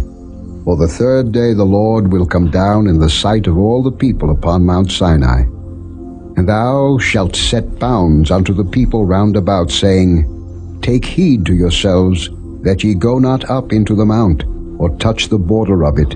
Whosoever toucheth the mount shall be surely put to death. There shall not an hand touch it, but he shall surely be stoned, or shot through. Whether it be beast or man, it shall not live. When the trumpet soundeth long, they shall come up to the mount. And Moses went down from the mount unto the people, and sanctified the people, and they washed their clothes. And he said unto the people, Be ready against the 3rd day. Come not at your wives. And it came to pass on the 3rd day in the morning, that there were thunders and lightnings, and a thick cloud upon the mount, and the voice of the trumpet exceeding loud, so that all the people that was in the camp trembled. And Moses brought forth the people out of the camp to meet with God, and they stood at the nether part of the mount. And Mount Sinai was altogether on a smoke, because the Lord descended upon it in fire, and the smoke thereof ascended as the smoke of a furnace, and the whole mount quaked greatly. And when the voice of the trumpet sounded long, and waxed louder and louder, Moses spake, and God answered him by a voice. And the Lord came down upon Mount Sinai, on the top of the mount, and the Lord called Moses up to the top of the mount, and Moses went up. And the Lord said unto Moses, Go down, charge the people, lest they break through unto the Lord to gaze, and many of them perish. And let the priests also, which come near to the Lord, sanctify themselves, lest the Lord break forth upon them. And Moses said unto the Lord, The people cannot come up to Mount Sinai, for thou chargest us, saying, Set bounds about the mount, and sanctify it. And the Lord said unto him, Away, get thee down, and thou shalt come up, thou and Aaron with thee. But let not the priests and the people break through to come up unto the Lord, lest he break forth upon them. So Moses went down unto the people, and spake unto them. Chapter 20. And God spake all these words, saying, I am the Lord thy God, which have brought thee out of the land of Egypt, out of the house of bondage. Thou shalt have no other gods before me. Thou shalt not make unto thee any graven image, or any likeness of anything that is in heaven above, or that is in the earth beneath, or that is in the water under the earth. Thou shalt not bow down thyself to them, nor serve them. For I, the Lord thy God, am a jealous God, visiting the iniquity of the fathers upon the children unto the third and fourth generation of them that hate me, and showing mercy unto thousands of them that love me, and keep my commandments. Thou shalt not take the name of the Lord thy God in vain, for the Lord will not hold him guiltless that taketh his name in vain. Remember the Sabbath day to keep it holy. 6 days shalt thou labor, and do all thy work. But the seventh day is the Sabbath of the Lord thy God. In it thou shalt not do any work, thou, nor thy son, nor thy daughter, thy manservant, nor thy maidservant, nor thy cattle, nor thy stranger that is within thy gates.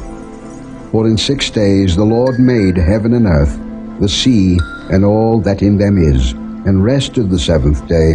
Wherefore the Lord blessed the Sabbath day, and hallowed it. Honor thy father and thy mother, that thy days may be long upon the land which the Lord thy God giveth thee. Thou shalt not kill. Thou shalt not commit adultery. Thou shalt not steal. Thou shalt not bear false witness against thy neighbor. Thou shalt not covet thy neighbor's house. Thou shalt not covet thy neighbor's wife, nor his manservant, nor his maidservant, nor his ox, nor his ass, nor anything that is thy neighbor's. And all the people saw the thunderings, and the lightnings, and the noise of the trumpet, and the mountain smoking. And when the people saw it, they removed, and stood afar off. And they said unto Moses, Speak thou with us, and we will hear. But let not God speak with us, lest we die. And Moses said unto the people, Fear not, for God is come to prove you, and that his fear may be before your faces, that ye sin not. And the people stood afar off, and Moses drew near unto the thick darkness where God was. And the Lord said unto Moses, Thus thou shalt say unto the children of Israel, Ye have seen that I have talked with you from heaven. Ye shall not make with me gods of silver, neither shall ye make unto you gods of gold. An altar of earth thou shalt make unto me, and shalt sacrifice thereon thy burnt offerings, and thy peace offerings, thy sheep and thine oxen. In all places where I record my name, I will come unto thee, and I will bless thee. And if thou wilt make me an altar of stone, thou shalt not build it of hewn stone. For if thou lift up thy tool upon it, thou hast polluted it. Neither shalt thou go up by steps unto mine altar, that thy nakedness be not discovered thereon. Chapter 21. Now these are the judgments which thou shalt set before them. If thou buy an Hebrew servant, 6 years he shall serve, and in the 7th he shall go out free for nothing. If he came in by himself, he shall go out by himself. If he were married, then his wife shall go out with him. If his master have given him a wife, and she have borne him sons or daughters, the wife and her children shall be her master's, and he shall go out by himself. And if the servant shall plainly say, I love my master, my wife, and my children, I will not go out free, then his master shall bring him unto the judges. He shall also bring him to the door, or unto the doorpost, and his master shall bore his ear through with an awl, and he shall serve him forever. And if a man sell his daughter to be a maidservant, she shall not go out as the men servants do. If she please not her master, who hath betrothed her to himself, then shall he let her be redeemed. To sell her unto a strange nation he shall have no power, seeing he hath dealt deceitfully with her. And if he have betrothed her unto his son, he shall deal with her after the manner of daughters. If he take him another wife, her food, her raiment, and her duty of marriage shall he not diminish. And if he do not these three unto her, then shall she go out free without money. He that smiteth a man, so that he die, shall be surely put to death. And if a man lie not in wait, but God deliver him into his hand, then I will appoint thee a place whither he shall flee. But if a man come presumptuously upon his neighbor to slay him with guile, thou shalt take him from mine altar, that he may die. And he that smiteth his father or his mother shall be surely put to death. And he that stealeth a man, and selleth him, or if he be found in his hand, he shall surely be put to death. And he that curseth his father or his mother shall surely be put to death. And if men strive together, and one smite another with a stone, or with his fist, and he die not, but keepeth his bed, if he rise again, and walk abroad upon his staff, then shall he that smote him be quit. Only he shall pay for the loss of his time, and shall cause him to be thoroughly healed. And if a man smite his servant, or his maid with a rod, and he die under his hand, he shall be surely punished. Notwithstanding, if he continue a day or two, he shall not be punished, for he is his money. If men strive, and hurt a woman with child, so that her fruit depart from her, and yet no mischief follow, he shall be surely punished, according as the woman's husband will lay upon him, and he shall pay as the judges determine. And if any mischief follow, then thou shalt give life for life, eye for eye, tooth for tooth, hand for hand, foot for foot, burning for burning, wound for wound, stripe for stripe. And if a man smite the eye of his servant, or the eye of his maid, that it perish, he shall let him go free for his eye's sake. And if he smite out his manservant's tooth, or his maidservant's tooth, he shall let him go free for his tooth's sake. If an ox gore a man or a woman that they die, then the ox shall be surely stoned, and his flesh shall not be eaten, but the owner of the ox shall be quit. But if the ox were wont to push with his horn in time past, and it hath been testified to his owner, and he hath not kept him in, but that he hath killed a man or a woman, the ox shall be stoned, and his owner also shall be put to death. If there be laid on him a sum of money, then he shall give for the ransom of his life whatsoever is laid upon him. Whether he have gored a son, or have gored a daughter, according to this judgment shall it be done unto him. If the ox shall push a manservant or a maidservant, he shall give unto their master 30 shekels of silver, and the ox shall be stoned. And if a man shall open a pit, or if a man shall dig a pit, and not cover it, and an ox or an ass fall therein, the owner of the pit shall make it good, and give money unto the owner of them, and the dead beast shall be his. And if one man's ox hurt another's, that he die, then they shall sell the live ox, and divide the money of it, and the dead ox also they shall divide. Or if it be known that the ox hath used to push in time past, and his owner hath not kept him in, he shall surely pay ox for ox, and the dead shall be his own. Chapter 22. If a man shall steal an ox or a sheep, and kill it or sell it, he shall restore 5 oxen for an ox, and 4 sheep for a sheep. If a thief be found breaking up, and be smitten that he die, there shall no blood be shed for him. If the sun be risen upon him, there shall be blood shed for him, for he should make full restitution. If he have nothing, then he shall be sold for his theft. If the theft be certainly found in his hand alive, whether it be ox or ass or sheep, he shall restore double.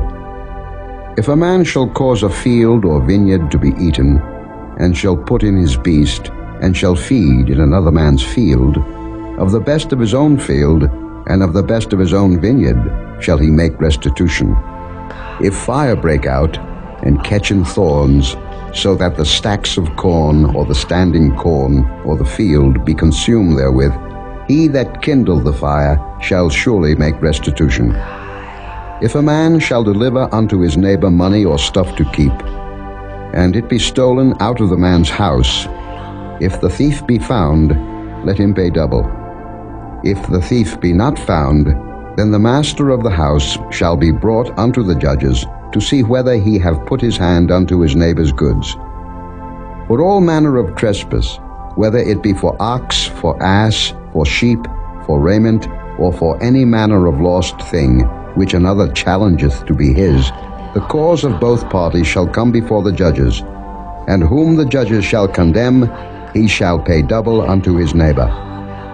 If a man deliver unto his neighbor an ass, or an ox, or a sheep, or any beast to keep, and it die, or be hurt, or driven away, no man seeing it, then shall an oath of the Lord be between them both, that he hath not put his hand unto his neighbor's goods, and the owner of it shall accept thereof, and he shall not make it good. And if it be stolen from him, he shall make restitution unto the owner thereof. If it be torn in pieces, then let him bring it for witness, and he shall not make good that which was torn. And if a man borrow aught of his neighbor, and it be hurt or die, the owner thereof being not with it, he shall surely make it good. But if the owner thereof be with it, he shall not make it good. If it be an hired thing, it came for his hire. And if a man entice a maid that is not betrothed, and lie with her, he shall surely endow her to be his wife. If her father utterly refuse to give her unto him, he shall pay money according to the dowry of virgins. Thou shalt not suffer a witch to live. Whosoever lieth with a beast shall surely be put to death. He that sacrificeth unto any god, save unto the Lord only, he shall be utterly destroyed. Thou shalt neither vex a stranger, nor oppress him, for ye were strangers in the land of Egypt. Ye shall not afflict any widow or fatherless child. If thou afflict them in any wise, and they cry at all unto me, I will surely hear their cry, and my wrath shall wax hot, and I will kill you with the sword, and your wives shall be widows, and your children fatherless. If thou lend money to any of my people that is poor by thee, thou shalt not be to him as an usurer, neither shalt thou lay upon him usury. If thou at all take thy neighbor's raiment to pledge, thou shalt deliver it unto him by that the sun goeth down. For that is his covering only, it is his raiment for his skin, wherein shall he sleep? And it shall come to pass, when he crieth unto me, that I will hear, for I am gracious. Thou shalt not revile the gods, nor curse the ruler of thy people. Thou shalt not delay to offer the first of thy ripe fruits, and of thy liquors, the firstborn of thy sons shalt thou give unto me. Likewise shalt thou do with thine oxen, and with thy sheep. 7 days it shall be with his dam. On the 8th day thou shalt give it me. And ye shall be holy men unto me. Neither shall ye eat any flesh that is torn of beasts in the field. Ye shall cast it to the dogs. Chapter 23. Thou shalt not raise a false report. Put not thine hand with the wicked to be an unrighteous witness. Thou shalt not follow a multitude to do evil. Neither shalt thou speak in a cause to decline after many to wrest judgment. Neither shalt thou countenance a poor man in his cause. If thou meet thine enemy's ox or his ass going astray, thou shalt surely bring it back to him again. If thou see the ass of him that hateth thee lying under his burden, and wouldest forbear to help him, thou shalt surely help with him. Thou shalt not wrest the judgment of thy poor in his cause. Keep thee far from a false matter, and the innocent and righteous slay thou not, for I will not justify the wicked. And thou shalt take no gift, for the gift blindeth the wise, and perverteth the words of the righteous. Also thou shalt not oppress a stranger, for ye know the heart of a stranger, seeing ye were strangers in the land of Egypt. In 6 years thou shalt sow thy land, and shalt gather in the fruits thereof. But the 7th year thou shalt let it rest and lie still, that the poor of thy people may eat. And what they leave the beasts of the field shall eat. In like manner thou shalt deal with thy vineyard and with thy oliveyard. 6 days thou shalt do thy work, and on the 7th day thou shalt rest, that thine ox and thine ass may rest, and the son of thy handmaid and the stranger may be refreshed. And in all things that I have said unto you be circumspect, and make no mention of the name of other gods, neither let it be heard out of thy mouth. 3 times thou shalt keep a feast unto me in the year. Thou shalt keep the feast of unleavened bread. Thou shalt eat unleavened bread 7 days, as I commanded thee, in the time appointed of the month Abib. For in it thou camest out from Egypt, and none shall appear before me empty. And the feast of harvest, the first fruits of thy labors, which thou hast sown in the field, and the feast of ingathering, which is in the end of the year, when thou hast gathered in thy labors out of the field. 3 times in the year all thy males shall appear before the Lord God. Thou shalt not offer the blood of my sacrifice with leavened bread, neither shall the fat of my sacrifice remain until the morning. The first of the first fruits of thy land thou shalt bring into the house of the Lord thy God. Thou shalt not seethe a kid in his mother's milk. Behold, I send an angel before thee, to keep thee in the way, and to bring thee into the place which I have prepared. Beware of him, and obey his voice. Provoke him not, for he will not pardon your transgressions, for my name is in him. But if thou shalt indeed obey his voice, and do all that I speak, then I will be an enemy unto thine enemies, and an adversary unto thine adversaries. For mine angel shall go before thee, and bring thee in unto the Amorites, and the Hittites, and the Perizzites, and the Canaanites, and the Hivites, and the Jebusites, and I will cut them off. Thou shalt not bow down to their gods, nor serve them, nor do after their works, but thou shalt utterly overthrow them, and quite break down their images. And ye shall serve the Lord your God, and he shall bless thy bread and thy water, and I will take sickness away from the midst of thee. There shall nothing cast their young, nor be barren in thy land. The number of thy days I will fulfill. I will send my fear before thee, and will destroy all the people to whom thou shalt come, and I will make all thine enemies turn their backs unto thee. And I will send hornets before thee, which shall drive out the Hivite, the Canaanite, and the Hittite from before thee. I will not drive them out from before thee in 1 year, lest the land become desolate, and the beast of the field multiply against thee. By little and little I will drive them out from before thee, until thou be increased, and inherit the land. And I will set thy bounds from the Red Sea even unto the sea of the Philistines, and from the desert unto the river. For I will deliver the inhabitants of the land into your hand, and thou shalt drive them out before thee. Thou shalt make no covenant with them, nor with their gods. They shall not dwell in thy land, lest they make thee sin against me. For if thou serve their gods, it will surely be a snare unto thee. Chapter 24. And he said unto Moses, Come up unto the Lord, thou, and Aaron, Nadab, and Abihu, and 70 of the elders of Israel, and worship ye afar off. And Moses alone shall come near the Lord, but they shall not come nigh, neither shall the people go up with him. And Moses came and told the people all the words of the Lord, and all the judgments. And all the people answered with one voice and said, All the words which the Lord hath said will we do. And Moses wrote all the words of the Lord, and rose up early in the morning, and builded an altar under the hill, and 12 pillars, according to the 12 tribes of Israel.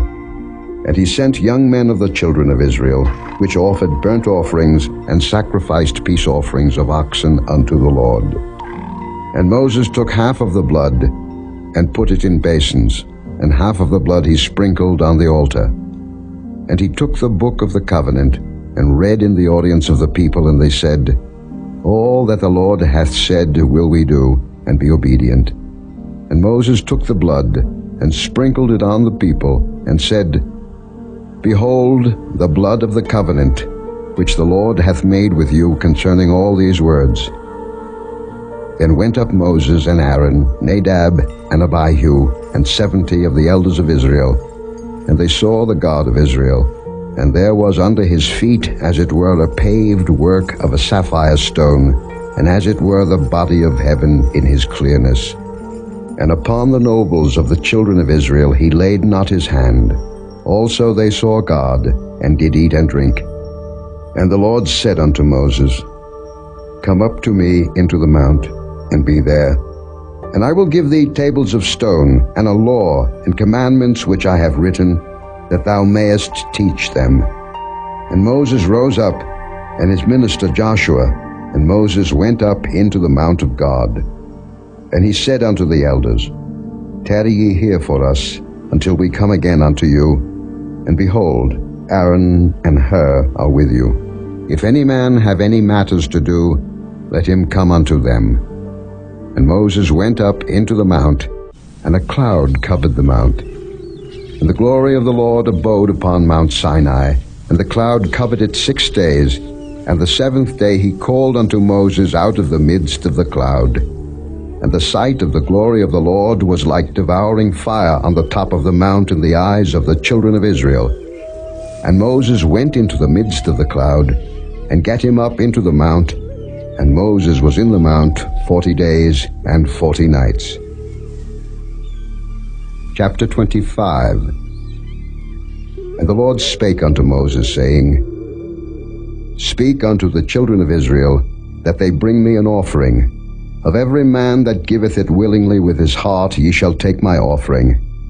And this is the offering which ye shall take of them, gold, and silver, and brass, and blue, and purple, and scarlet, and fine linen, and goat's hair, and ram skins dyed red, and badgers' skins, and shittim wood, oil for the light, spices for anointing oil, and for sweet incense, onyx stones, and stones to be set in the ephod, and in the breastplate. And let them make me a sanctuary, that I may dwell among them. According to all that I show thee, after the pattern of the tabernacle, and the pattern of all the instruments thereof, even so shall ye make it. And they shall make an ark of shittim wood. 2 cubits and a half shall be the length thereof, and a cubit and a half the breadth thereof, and a cubit and a half the height thereof. And thou shalt overlay it with pure gold. Within and without shalt thou overlay it, and shalt make upon it a crown of gold round about. And thou shalt cast 4 rings of gold for it, and put them in the 4 corners thereof. And 2 rings shall be in the one side of it, and 2 rings in the other side of it. And thou shalt make staves of shittim wood, and overlay them with gold. And thou shalt put the staves into the rings by the sides of the ark, that the ark may be borne with them. The staves shall be in the rings of the ark, they shall not be taken from it. And thou shalt put into the ark the testimony which I shall give thee. And thou shalt make a mercy seat of pure gold. 2 cubits and a half shall be the length thereof, and a cubit and a half the breadth thereof. And thou shalt make 2 cherubims of gold. Of beaten work shalt thou make them in the 2 ends of the mercy seat. And make 1 cherub on the one end, and the other cherub on the other end. Even of the mercy seat shall ye make the cherubims on the 2 ends thereof.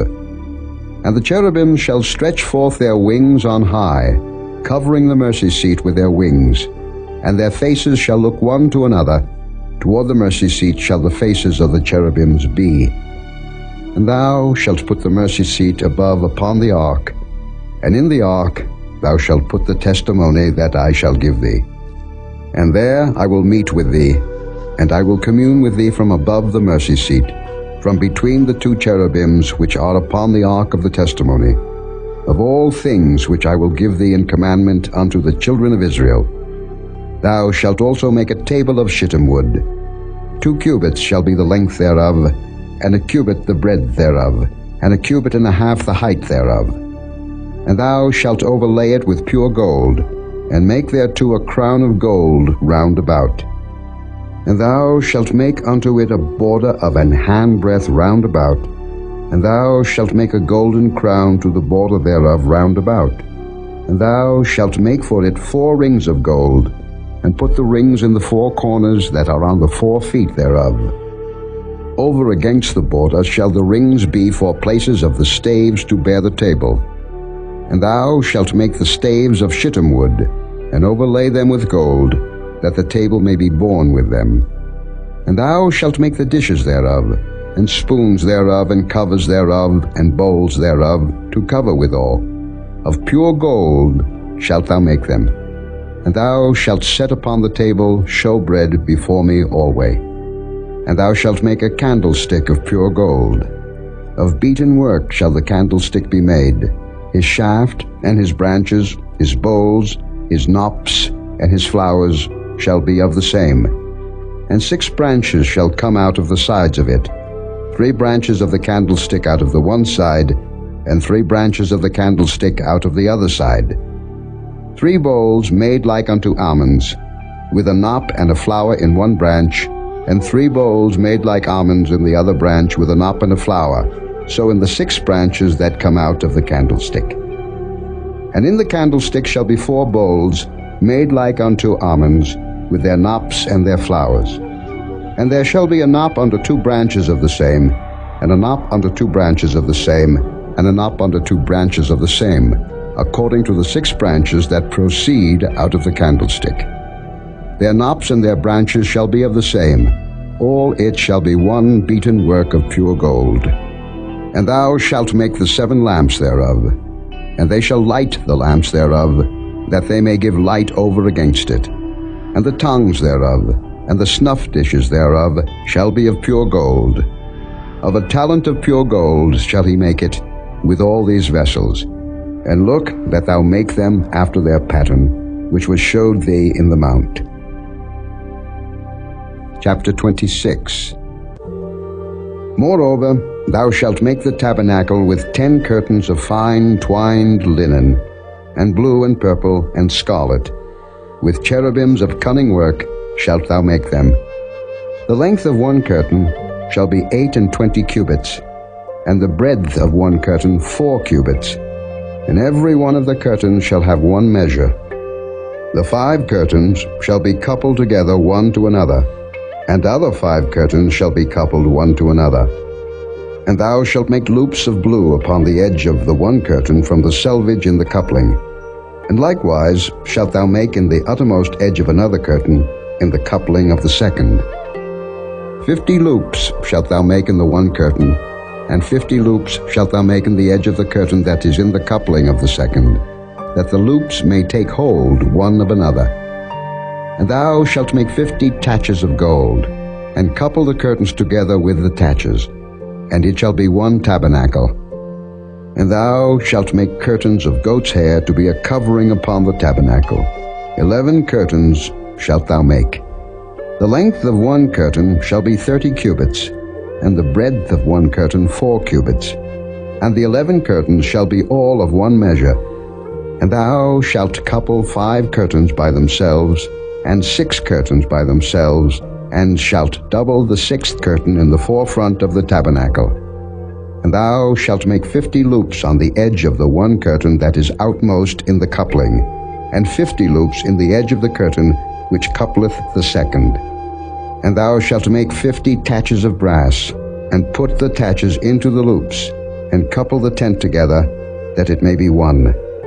And the remnant that remaineth of the curtains of the tent, the half curtain that remaineth, shall hang over the backside of the tabernacle, and a cubit on the one side, and a cubit on the other side of that which remaineth in the length of the curtains of the tent.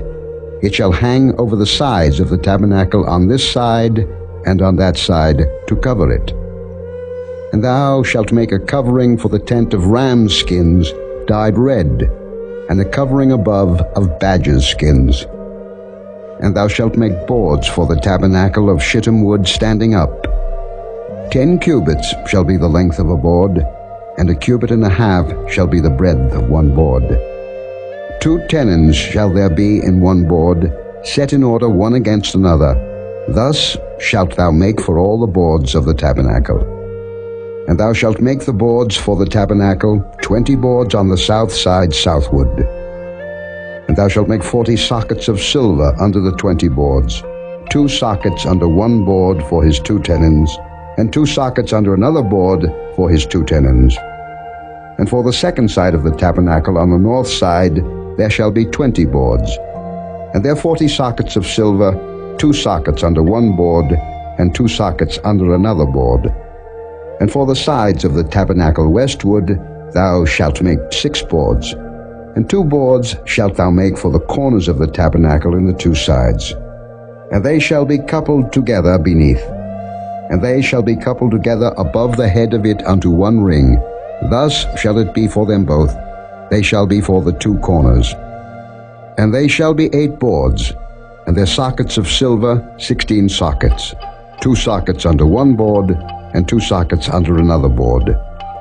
And thou shalt make bars of shittim wood, 5 for the boards of the one side of the tabernacle, and 5 bars for the boards of the other side of the tabernacle, and 5 bars for the boards of the side of the tabernacle for the 2 sides westward. And the middle bar in the midst of the boards shall reach from end to end. And thou shalt overlay the boards with gold, and make their rings of gold for places for the bars. And thou shalt overlay the bars with gold. And thou shalt rear up the tabernacle according to the fashion thereof which was showed thee in the mount. And thou shalt make a veil of blue, and purple, and scarlet, and fine twined linen of cunning work. With cherubims shall it be made. And thou shalt hang it upon 4 pillars of shittim wood overlaid with gold. Their hooks shall be of gold upon the 4 sockets of silver. And thou shalt hang up the veil under the taches, that thou mayest bring in thither within the veil the ark of the testimony. And the veil shall divide unto you between the holy place and the most holy.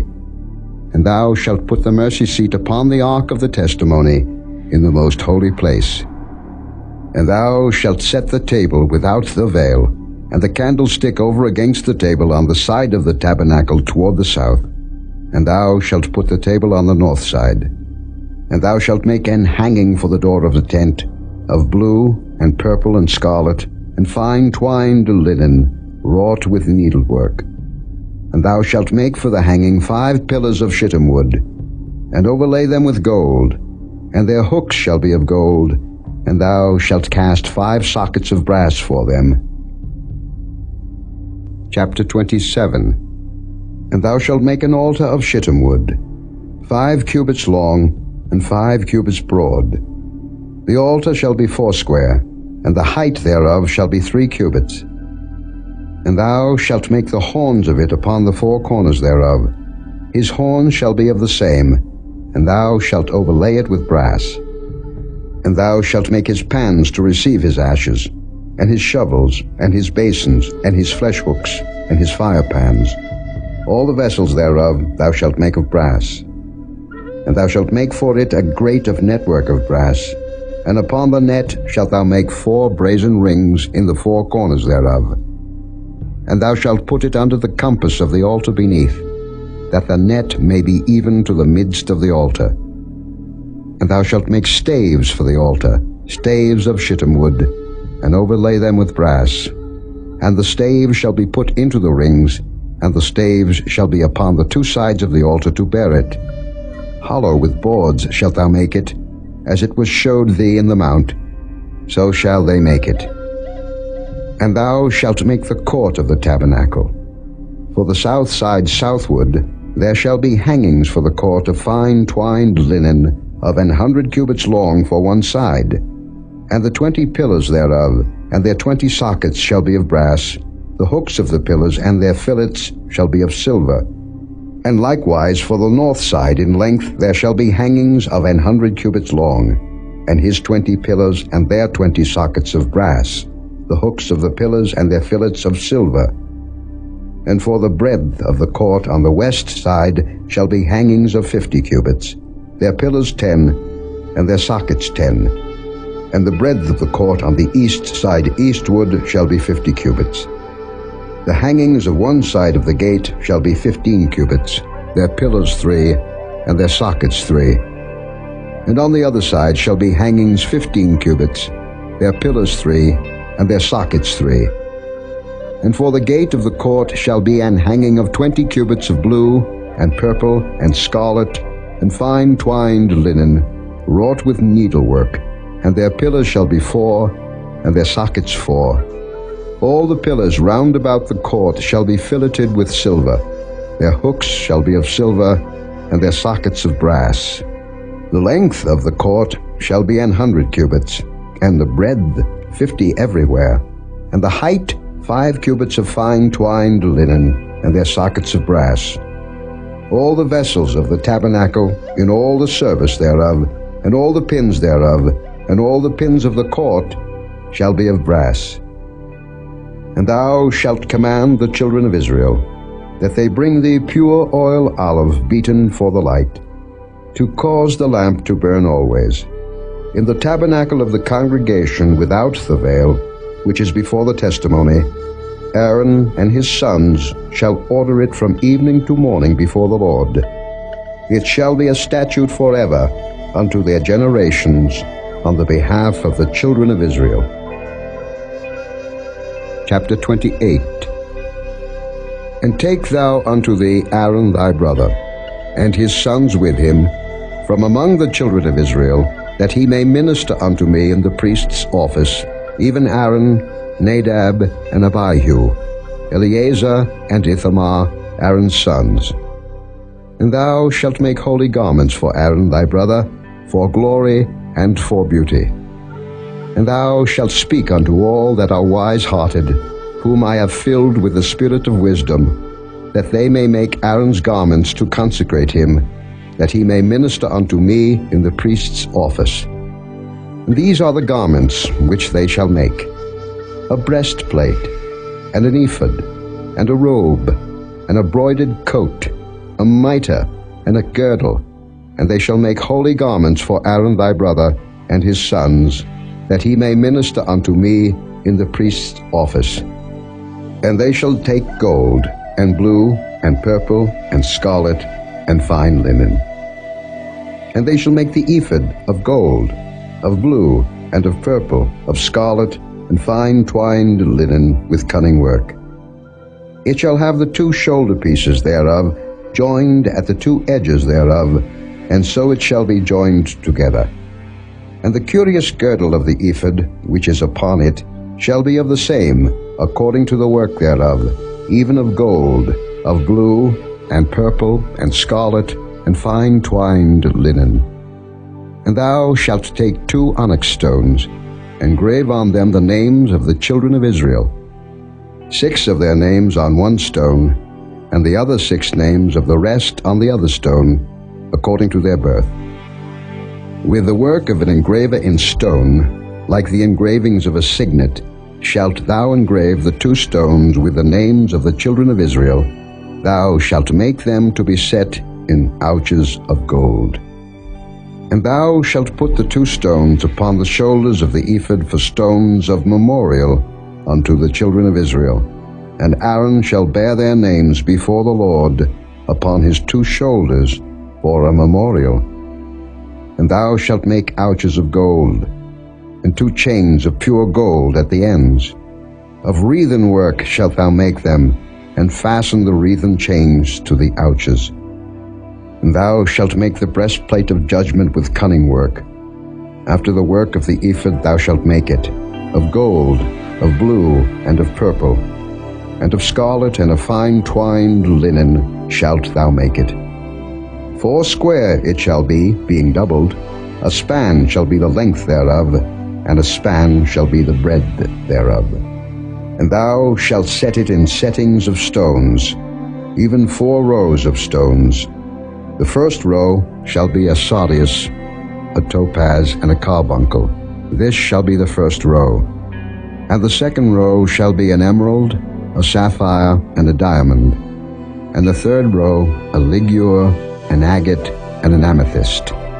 And the fourth row a beryl, and an onyx, and a jasper.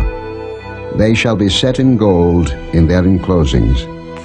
And the stone shall be with the names of the children of Israel, 12, according to their names, like the engravings of a signet. Every one with his name shall they be according to the 12 tribes. And thou shalt make upon the breastplate chains at the ends of wreathen work of pure gold. And thou shalt make upon the breastplate 2 rings of gold, and shalt put the 2 rings on the 2 ends of the breastplate. And thou shalt put the 2 wreathen chains of gold in the 2 rings which are on the ends of the breastplate.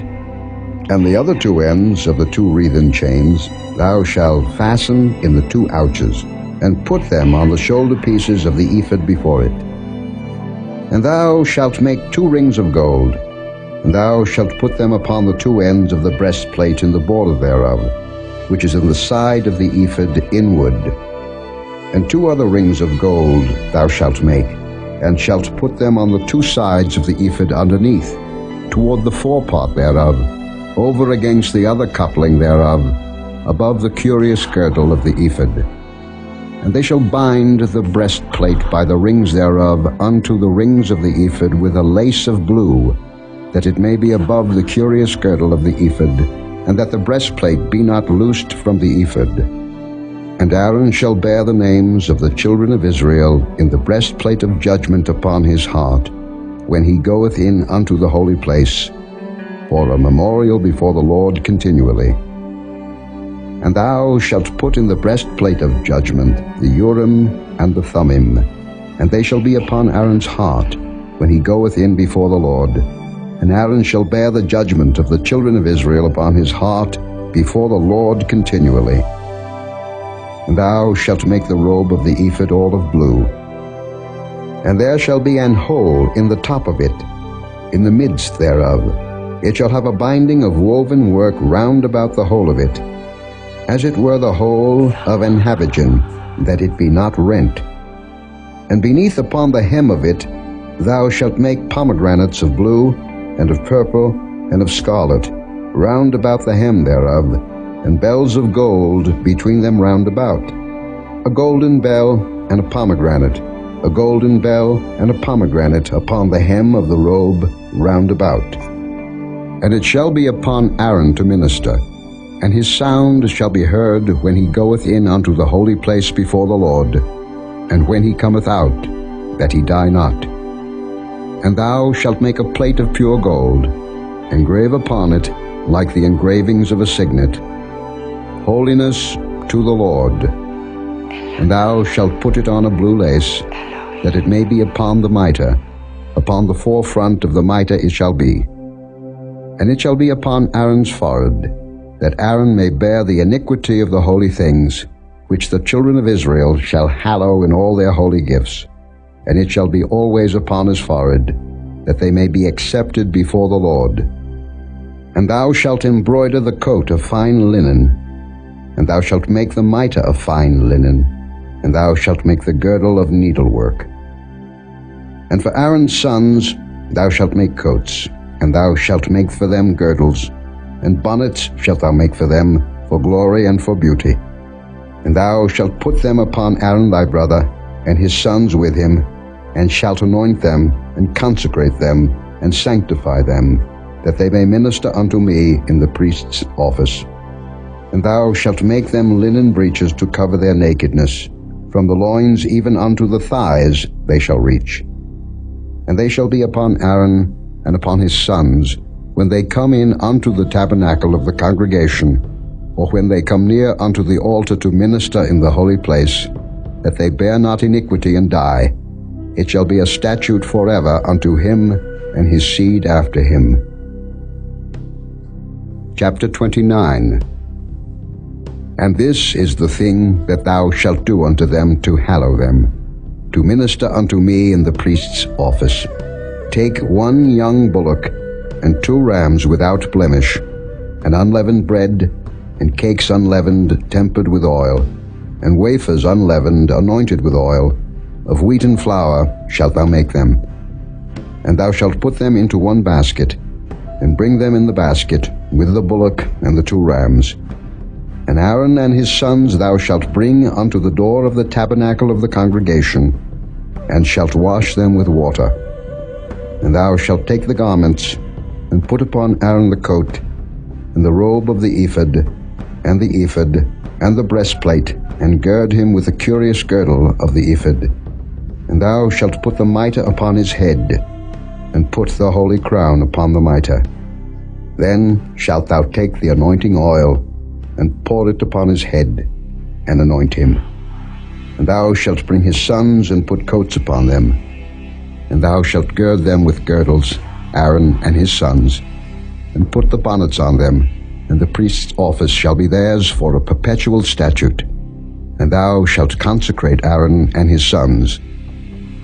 And thou shalt cause a bullock to be brought before the tabernacle of the congregation. And Aaron and his sons shall put their hands upon the head of the bullock. And thou shalt kill the bullock before the Lord, by the door of the tabernacle of the congregation. And thou shalt take of the blood of the bullock, and put it upon the horns of the altar with thy finger, and pour all the blood beside the bottom of the altar. And thou shalt take all the fat that covereth the inwards, and the caul that is above the liver, and the 2 kidneys, and the fat that is upon them, and burn them upon the altar. But the flesh of the bullock, and his skin, and his dung, shalt thou burn with fire without the camp. It is a sin offering. Thou shalt also take 1 ram, and Aaron and his sons shall put their hands upon the head of the ram. And thou shalt slay the ram, and thou shalt take his blood, and sprinkle it round about upon the altar. And thou shalt cut the ram in pieces, and wash the inwards of him, and his legs, and put them unto his pieces and unto his head. And thou shalt burn the whole ram upon the altar. It is a burnt offering unto the Lord. It is a sweet savour, an offering made by fire unto the Lord. And thou shalt take the other ram, and Aaron and his sons shall put their hands upon the head of the ram. Then shalt thou kill the ram, and take of his blood, and put it upon the tip of the right ear of Aaron, and upon the tip of the right ear of his sons, and upon the thumb of their right hand, and upon the great toe of their right foot, and sprinkle the blood upon the altar round about. And thou shalt take of the blood that is upon the altar, and of the anointing oil, and sprinkle it upon Aaron, and upon his garments, and upon his sons, and upon the garments of his sons with him. And he shall be hallowed, and his garments, and his sons' garments with him. Also thou shalt take of the ram the fat and the rump, and the fat that covereth the inwards, and the caul above the liver, and the 2 kidneys, and the fat that is upon them, and the right shoulder, for it is a ram of consecration, and 1 loaf of bread, and 1 cake of oiled bread, and 1 wafer out of the basket of the unleavened bread that is before the Lord. And thou shalt put all in the hands of Aaron, and in the hands of his sons, and shalt wave them for a wave offering before the Lord. And thou shalt receive them of their hands, and burn them upon the altar for a burnt offering, for a sweet savour before the Lord. It is an offering made by fire unto the Lord. And thou shalt take the breast of the ram of Aaron's consecration, and wave it for a wave offering before the Lord, and it shall be thy part. And thou shalt sanctify the breast of the wave offering, and the shoulder of the heave offering, which is waved, and which is heaved up, of the ram of the consecration, even of that which is for Aaron, and of that which is for his sons. And it shall be Aaron's and his sons by a statute forever from the children of Israel. For it is an heave offering, and it shall be an heave offering from the children of Israel of the sacrifice of their peace offerings, even their heave offering unto the Lord. And the holy garments of Aaron shall be his sons after him, to be anointed therein, and to be consecrated in them.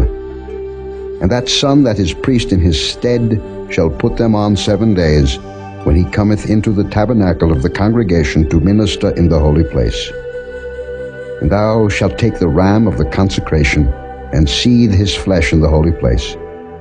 And Aaron and his sons shall eat the flesh of the ram, and the bread that is in the basket, by the door of the tabernacle of the congregation.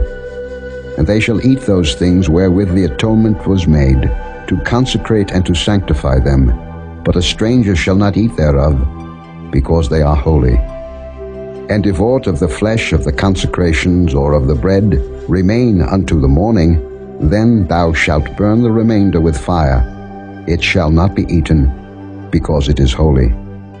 And thus shalt thou do unto Aaron and to his sons, according to all things which I have commanded thee. 7 days shalt thou consecrate them. And thou shalt offer every day a bullock for a sin offering for atonement. And thou shalt cleanse the altar when thou hast made an atonement for it, and thou shalt anoint it to sanctify it. 7 days thou shalt make an atonement for the altar, and sanctify it. And it shall be an altar most holy. Whatsoever toucheth the altar shall be holy. Now this is that which thou shalt offer upon the altar: 2 lambs of the first year, day by day continually. The one lamb thou shalt offer in the morning, and the other lamb thou shalt offer at even. And with the one lamb 1/10 deal of flour mingled with the 4th part of an hin of beaten oil, and the 4th part of an hin of wine for a drink offering. And the other lamb thou shalt offer at even, and shalt do thereto according to the meat offering of the morning, and according to the drink offering thereof, for a sweet savour, an offering made by fire unto the Lord. This shall be a continual burnt offering throughout your generations at the door of the tabernacle of the congregation before the Lord, where I will meet you, to speak there unto thee. And there I will meet with the children of Israel, and the tabernacle shall be sanctified by my glory. And I will sanctify the tabernacle of the congregation and the altar. I will sanctify also both Aaron and his sons, to minister to me in the priest's office. And I will dwell among the children of Israel, and will be their God. And they shall know that I am the Lord their God, that brought them forth out of the land of Egypt, that I may dwell among them. I am the Lord their God. Chapter 30. And thou shalt make an altar to burn incense upon. Of shittim wood shalt thou make it. A cubit shall be the length thereof, and a cubit the breadth thereof. 4 square shall it be, and 2 cubits shall be the height thereof. The horns thereof shall be of the same. And thou shalt overlay it with pure gold, the top thereof, and the sides thereof round about, and the horns thereof, and thou shalt make unto it a crown of gold round about. And 2 golden rings shalt thou make to it under the crown of it, by the 2 corners thereof. Upon the 2 sides of it shalt thou make it, and they shall be for places for the staves to bear it withal. And thou shalt make the staves of shittim wood, and overlay them with gold. And thou shalt put it before the veil that is by the ark of the testimony, before the mercy seat that is over the testimony, where I will meet with thee. And Aaron shall burn thereon sweet incense every morning. When he dresseth the lamps, he shall burn incense upon it. And when Aaron lighteth the lamps at even, he shall burn incense upon it, a perpetual incense before the Lord throughout your generations. Ye shall offer no strange incense thereon, nor burnt sacrifice, nor meat offering, neither shall ye pour drink offering thereon. And Aaron shall make an atonement upon the horns of it once in a year with the blood of the sin offering of atonements. Once in the year shall he make atonement upon it throughout your generations. It is most holy unto the Lord. And the Lord spake unto Moses, saying, When thou takest the sum of the children of Israel after their number, Then shall they give every man a ransom for his soul unto the Lord when thou numberest them, that there be no plague among them when thou numberest them. This they shall give, every one that passeth among them that are numbered, half a shekel after the shekel of the sanctuary. A shekel is 20 gerahs, and half shekel shall be the offering of the Lord. Every one that passeth among them that are numbered, from 20 years old and above, shall give an offering unto the Lord. The rich shall not give more, and the poor shall not give less than half a shekel, when they give an offering unto the Lord, to make an atonement for your souls.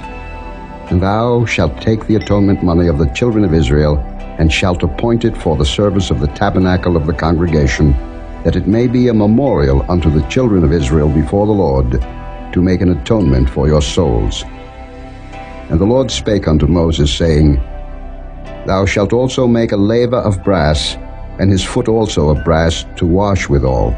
And thou shalt put it between the tabernacle of the congregation and the altar, and thou shalt put water therein. For Aaron and his sons shall wash their hands and their feet thereat. When they go into the tabernacle of the congregation, they shall wash with water, that they die not. Or when they come near to the altar to minister, to burn offering made by fire unto the Lord. So they shall wash their hands and their feet, that they die not. And it shall be a statute forever to them, even to him and to his seed throughout their generations.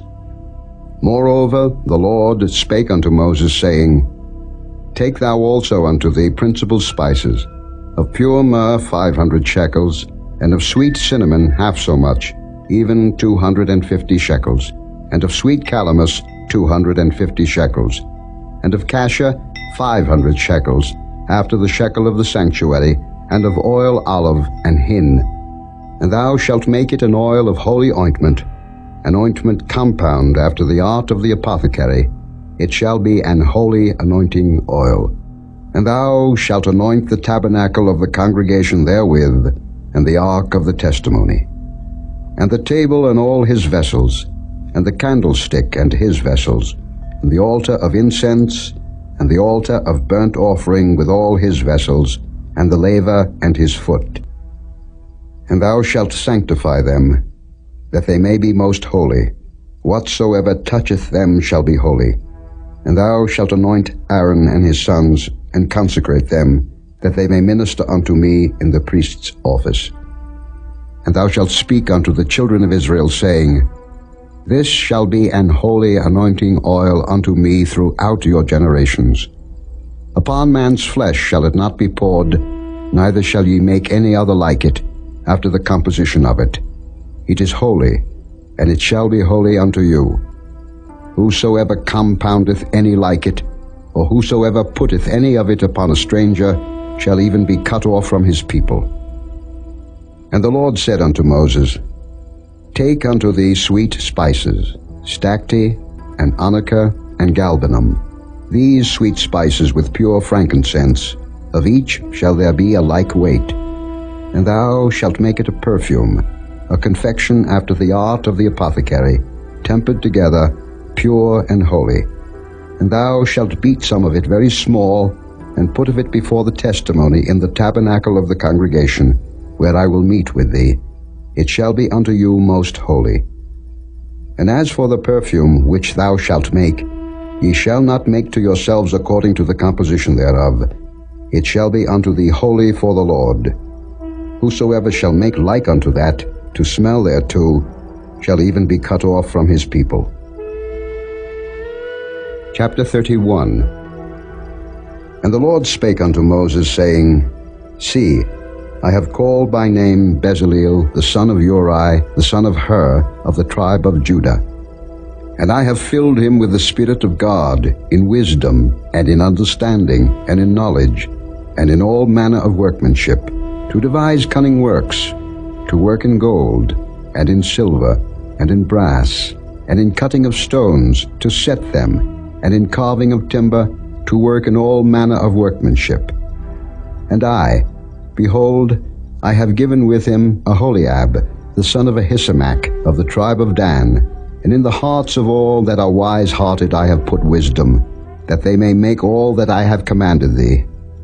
the tabernacle of the congregation, and the ark of the testimony, and the mercy seat that is thereupon, and all the furniture of the tabernacle, and the table and his furniture, and the pure candlestick with all his furniture, and the altar of incense, and the altar of burnt offering with all his furniture, and the laver and his foot, and the cloths of service, and the holy garments for Aaron the priest, and the garments of his sons, to minister in the priest's office, and the anointing oil and sweet incense for the holy place, according to all that I have commanded thee shall they do. And the Lord spake unto Moses, saying, Speak thou also unto the children of Israel, saying, Verily my Sabbaths ye shall keep, for it is a sign between me and you throughout your generations, that ye may know that I am the Lord that doth sanctify you. Ye shall keep the Sabbath therefore, for it is holy unto you. Every one that defileth it shall surely be put to death. For whosoever doeth any work therein, that soul shall be cut off from among his people. 6 days may work be done, but in the seventh is the Sabbath of rest, holy to the Lord. Whosoever doeth any work in the Sabbath day, he shall surely be put to death.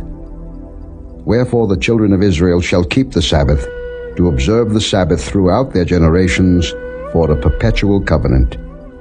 It is a sign between me and the children of Israel forever. For in 6 days the Lord made heaven and earth, and on the seventh day he rested, and was refreshed. And he gave unto Moses, when he had made an end of communing with him upon Mount Sinai, 2 tables of testimony, tables of stone, written with the finger of God. Chapter 32. And when the people saw that Moses delayed to come down out of the mount, the people gathered themselves together unto Aaron, and said unto him, Up, make us gods, which shall go before us. For as for this Moses, the man that brought us up out of the land of Egypt, we wot not what is become of him. And Aaron said unto them, Break off the golden earrings, which are in the ears of your wives, of your sons, and of your daughters, and bring them unto me.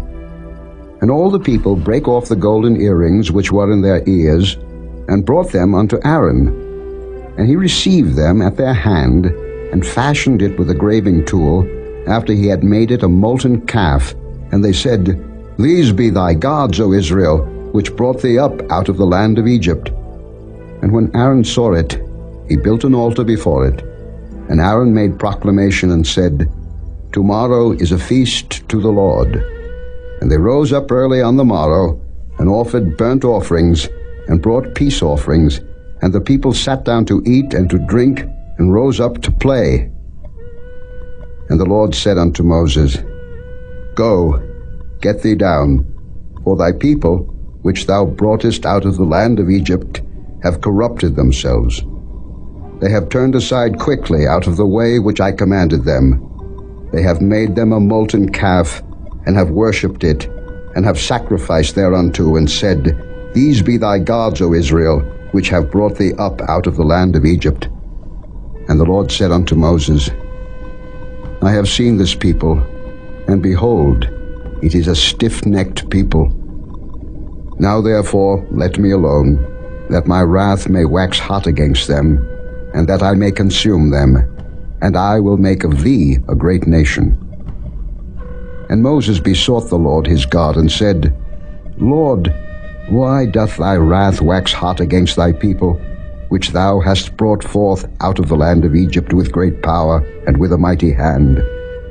Wherefore should the Egyptians speak and say, For mischief did he bring them out, to slay them in the mountains, and to consume them from the face of the earth?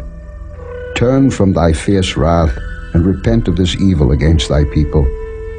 Remember Abraham, Isaac, and Israel thy servants, to whom thou swarest by thine own self, and saidst unto them, I will multiply your seed as the stars of heaven, and all this land that I have spoken of will I give unto your seed, and they shall inherit it forever.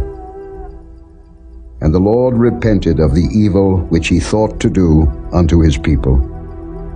And Moses turned, and went down from the mount, and the 2 tables of the testimony were in his hand.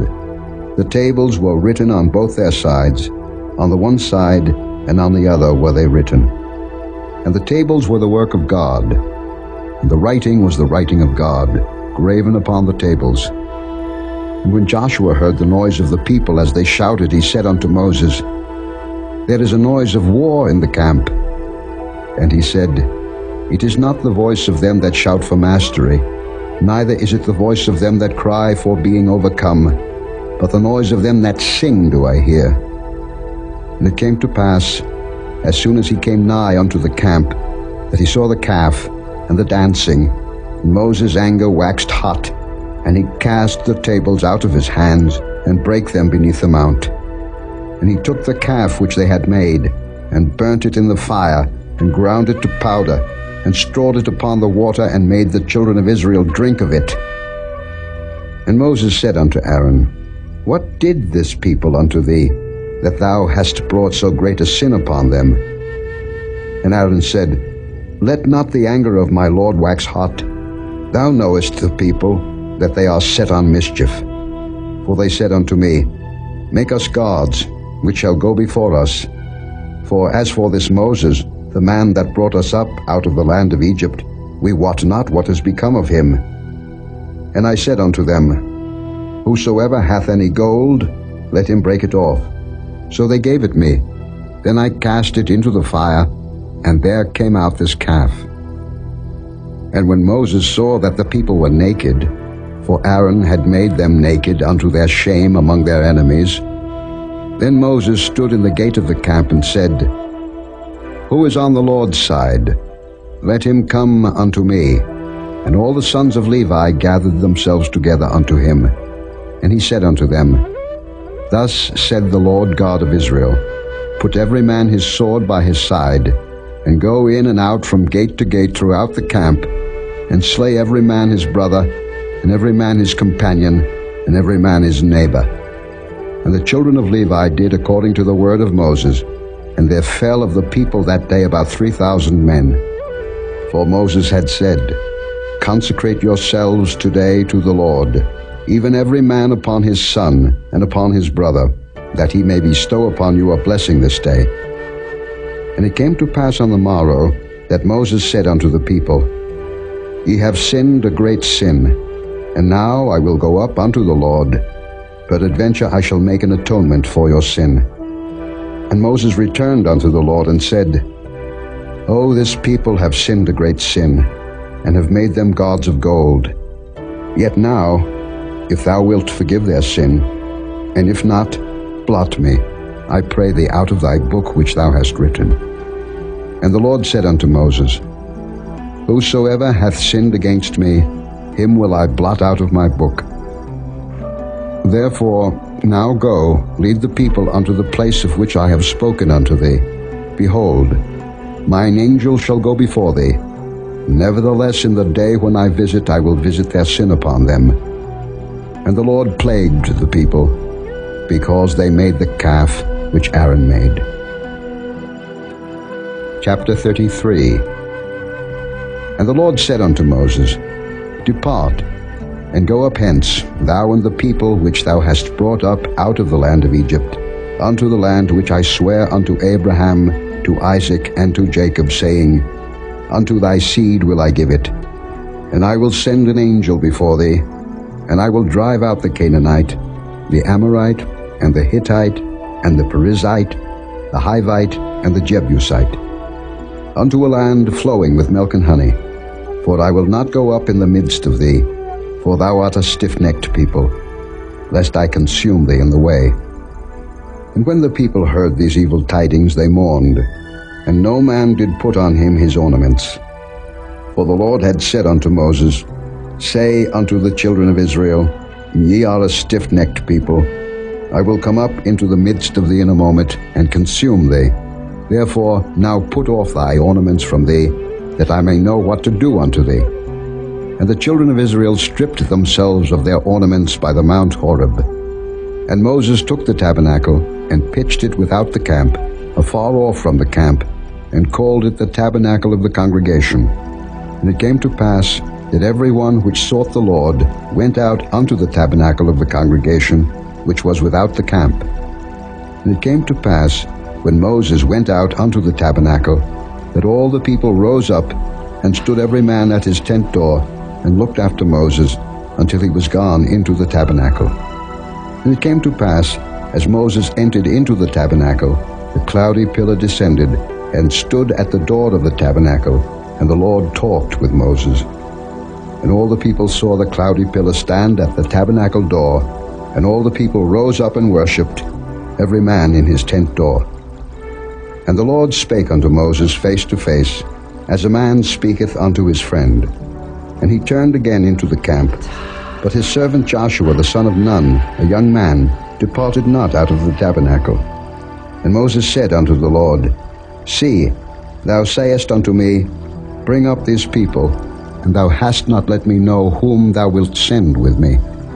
Yet thou hast said, I know thee by name, and thou hast also found grace in my sight. Now therefore I pray thee, if I have found grace in thy sight, show me now thy way, that I may know thee, that I may find grace in thy sight, and consider that this nation is thy people. And he said, My presence shall go with thee, and I will give thee rest. And he said unto him, If thy presence go not with me, carry us not up hence. For wherein shall it be known here that I and thy people have found grace in thy sight? Is it not in that thou goest with us? So shall we be separated, I and thy people, from all the people that are upon the face of the earth. And the Lord said unto Moses, I will do this thing also that thou hast spoken, for thou hast found grace in my sight, and I know thee by name.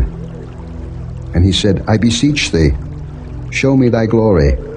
And he said, I will make all my goodness pass before thee, and I will proclaim the name of the Lord before thee, and will be gracious to whom I will be gracious, and will show mercy on whom I will show mercy. And he said, Thou canst not see my face, for there shall no man see me and live. And the Lord said, Behold, there is a place by me, and thou shalt stand upon a rock. And it shall come to pass, while my glory passeth by, that I will put thee in a cleft of the rock, and will cover thee with my hand while I pass by. And I will take away mine hand, and thou shalt see my back parts, but my face shall not be seen. Chapter 34. And the Lord said unto Moses, Hew thee 2 tables of stone like unto the first, and I will write upon these tables the words that were in the first tables, which thou breakest. And be ready in the morning, and come up in the morning unto Mount Sinai, and present thyself there to me in the top of the mount. And no man shall come up with thee, neither let any man be seen throughout all the mount, neither let the flocks nor herds feed before that mount. And he hewed 2 tables of stone like unto the first. And Moses rose up early in the morning, and went up unto Mount Sinai, as the Lord had commanded him, and took in his hand the 2 tables of stone. And the Lord descended in the cloud, and stood with him there, and proclaimed the name of the Lord. And the Lord passed by before him, and proclaimed, The Lord God, merciful and gracious, long-suffering, and abundant in goodness and truth, keeping mercy for thousands, forgiving iniquity and transgression and sin, and that will by no means clear the guilty, visiting the iniquity of the fathers upon the children, and upon the children's children, unto the 3rd and to the 4th generation. And Moses made haste, and bowed his head toward the earth, and worshipped. And he said, If now I have found grace in thy sight, O Lord, let my Lord, I pray thee, go among us, for it is a stiff-necked people, and pardon our iniquity and our sin, and take us for thine inheritance. And he said, Behold, I make a covenant. Before all thy people I will do marvels, such as have not been done in all the earth, nor in any nation, and all the people among which thou art shall see the work of the Lord, for it is a terrible thing that I will do with thee. Observe thou that which I command thee this day. Behold, I drive out before thee the Amorite, and the Canaanite, and the Hittite, and the Perizzite, and the Hivite, and the Jebusite. Take heed to thyself, lest thou make a covenant with the inhabitants of the land whither thou goest, lest it be for a snare in the midst of thee. But ye shall destroy their altars, break their images, and cut down their groves. For thou shalt worship no other God, for the Lord, whose name is jealous, is a jealous God. Lest thou make a covenant with the inhabitants of the land, and they go a-whoring after their gods, and do sacrifice unto their gods, and one call thee, and thou eat of his sacrifice, and thou take of their daughters unto thy sons, and their daughters go a-whoring after their gods, and make thy sons go a-whoring after their gods. Thou shalt make thee no molten gods. The feast of unleavened bread shalt thou keep. 7 days thou shalt eat unleavened bread, as I commanded thee, in the time of the month Abib. For in the month Abib thou camest out from Egypt. All that openeth the matrix is mine, and every firstling among thy cattle, whether ox or sheep, that is male. But the firstling of an ass thou shalt redeem with a lamb, and if thou redeem him not, then shalt thou break his neck. All the firstborn of thy sons thou shalt redeem, and none shall appear before me empty. 6 days thou shalt work, but on the 7th day thou shalt rest. In earing time and in harvest thou shalt rest. And thou shalt observe the feast of weeks, of the first fruits of wheat harvest, and the feast of ingathering at the year's end. Thrice in the year shall all your men children appear before the Lord God, the God of Israel. For I will cast out the nations before thee, and enlarge thy borders. Neither shall any man desire thy land, when thou shalt go up to appear before the Lord thy God thrice in the year. Thou shalt not offer the blood of my sacrifice with leaven, neither shall the sacrifice of the feast of the Passover be left unto the morning. The first of the first fruits of thy land thou shalt bring unto the house of the Lord thy God. Thou shalt not see the kid in his mother's milk. And the Lord said unto Moses, Write thou these words, for after the tenor of these words I have made a covenant with thee and with Israel. And he was there with the Lord 40 days and 40 nights. He did neither eat bread nor drink water. And he wrote upon the tables the words of the covenant, the 10 commandments. And it came to pass, when Moses came down from Mount Sinai with the 2 tables of testimony in Moses' hand, when he came down from the mount, that Moses wist not that the skin of his face shone while he talked with him. And when Aaron and all the children of Israel saw Moses, behold, the skin of his face shone, and they were afraid to come nigh him. And Moses called unto them, and Aaron and all the rulers of the congregation returned unto him, and Moses talked with them. And afterward all the children of Israel came nigh, and he gave them in commandment all that the Lord had spoken with him in Mount Sinai. And till Moses had done speaking with them, he put a veil on his face. But when Moses went in before the Lord to speak with him, he took the veil off until he came out. And he came out and spake unto the children of Israel that which he was commanded. And the children of Israel saw the face of Moses, that the skin of Moses' face shone. And Moses put the veil upon his face again, until he went in to speak with him. Chapter 35. And Moses gathered all the congregation of the children of Israel together, and said unto them, These are the words which the Lord hath commanded, that ye should do them. 6 days shall work be done, but on the 7th day there shall be to you an holy day, a Sabbath of rest to the Lord. Whosoever doeth work therein shall be put to death. Ye shall kindle no fire throughout your habitations upon the Sabbath day.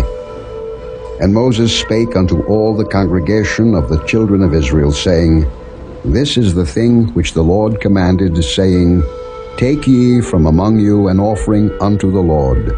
Whosoever is of a willing heart, let him bring it, an offering of the Lord, gold and silver and brass, and blue and purple and scarlet and fine linen, and goat's hair, and ram's skins dyed red, and badger's skins, and shittim wood, and oil for the light, and spices for anointing oil, and for the sweet incense, and onyx stones, and stones to be set for the ephod, and for the breastplate.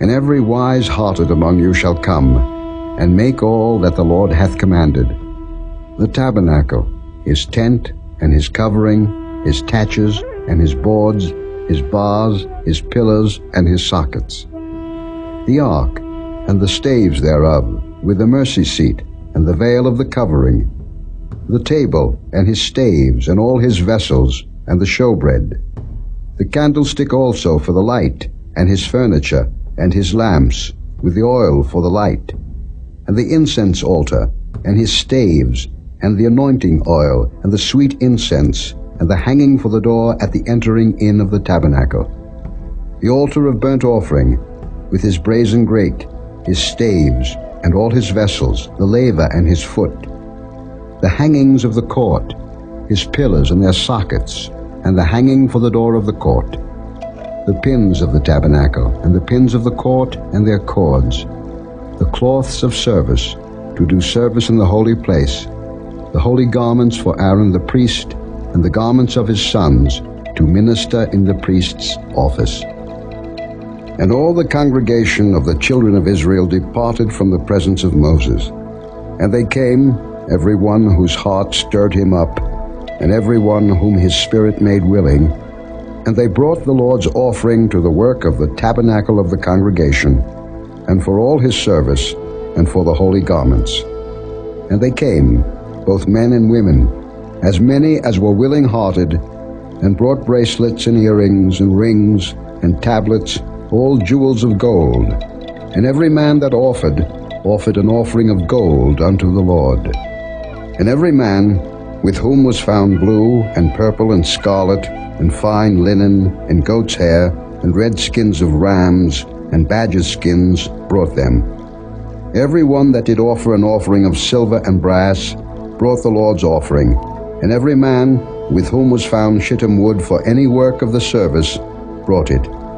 And all the women that were wise-hearted did spin with their hands, and brought that which they had spun, both of blue, and of purple, and of scarlet, and of fine linen. And all the women whose hearts stirred them up in wisdom spun goat's hair.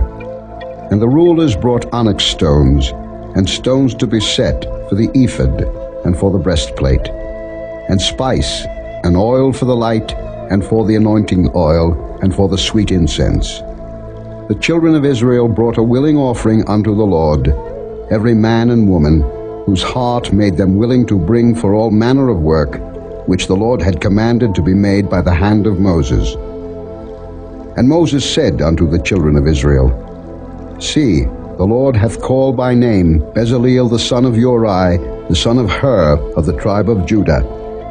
And he hath filled him with the Spirit of God, in wisdom, in understanding, and in knowledge, and in all manner of workmanship, and to devise curious works, to work in gold, and in silver, and in brass, and in the cutting of stones, to set them, and in carving of wood, to make any manner of cunning work. And he hath put in his heart that he may teach, both he and Aholiab, the son of Ahisamach, of the tribe of Dan. Them hath he filled with wisdom of heart, to work all manner of work, of the engraver, and of the cunning workman, and of the embroiderer, in blue, and in purple, in scarlet, and in fine linen, and of the weaver, even of them that do any work, and of those that devise cunning work. Chapter 36. Then wrought Bezaleel and Aholiab, and every wise-hearted man, in whom the Lord put wisdom and understanding, to know how to work all manner of work for the service of the sanctuary, according to all that the Lord had commanded. And Moses called Bezaleel and Aholiab, and every wise-hearted man, in whose heart the Lord had put wisdom, even every one whose heart stirred him up to come unto the work to do it. And they received of Moses all the offering which the children of Israel had brought for the work of the service of the sanctuary, to make it withal. And they brought yet unto him free offerings every morning. And all the wise men that wrought all the work of the sanctuary came every man from his work which they made. And they spake unto Moses, saying, The people bring much more than enough for the service of the work, which the Lord commanded to make. And Moses gave commandment, and they caused it to be proclaimed throughout the camp, saying, Let neither man nor woman make any more work for the offering of the sanctuary. So the people were restrained from bringing. For the stuff they had was sufficient for all the work to make it, and too much. And every wise-hearted man among them that wrought the work of the tabernacle made 10 curtains of fine twined linen, and blue, and purple, and scarlet. With cherubims of cunning work made he them. The length of one curtain was 28 cubits, and the breadth of one curtain 4 cubits. The curtains were all of one size. And he coupled the 5 curtains one unto another, and the other 5 curtains he coupled one unto another. And he made loops of blue on the edge of one curtain from the selvage in the coupling. Likewise he made in the uttermost side of another curtain in the coupling of the second. 50 loops made he in one curtain, and 50 loops made he in the edge of the curtain which was in the coupling of the second. The loops held one curtain to another. And he made 50 taches of gold, and coupled the curtains one unto another with the taches. So it became one tabernacle. And he made curtains of goat's hair for the tent over the tabernacle. 11 curtains he made them. The length of one curtain was 30 cubits, and 4 cubits was the breadth of one curtain. The 11 curtains were of one size, and he coupled 5 curtains by themselves, and 6 curtains by themselves. And he made 50 loops upon the uttermost edge of the curtain in the coupling, and 50 loops made he upon the edge of the curtain which coupleth the second. And he made 50 taches of brass to couple the tent together, that it might be one. And he made a covering for the tent of rams' skins dyed red, and a covering of badgers' skins above that. And he made boards for the tabernacle of shittim wood, standing up. The length of a board was 10 cubits, and the breadth of a board 1 cubit and a half. One board had 2 tenons, equally distant one from another. Thus did he make for all the boards of the tabernacle. And he made boards for the tabernacle, 20 boards for the south side southward. And 40 sockets of silver he made under the 20 boards, 2 sockets under one board for his 2 tenons, and 2 sockets under another board for his 2 tenons. And for the other side of the tabernacle, which is toward the north corner, he made 20 boards. And there 40 sockets of silver, 2 sockets under one board, and 2 sockets under another board. And for the sides of the tabernacle westward he made 6 boards. And 2 boards made he for the corners of the tabernacle in the 2 sides. And they were coupled beneath, and coupled together at the head thereof, to one ring. Thus he did to both of them in both the corners. And there were 8 boards, and their sockets were 16 sockets of silver, under every board 2 sockets. And he made bars of shittim wood, 5 for the boards of the one side of the tabernacle, and 5 bars for the boards of the other side of the tabernacle, and 5 bars for the boards of the tabernacle for the sides westward.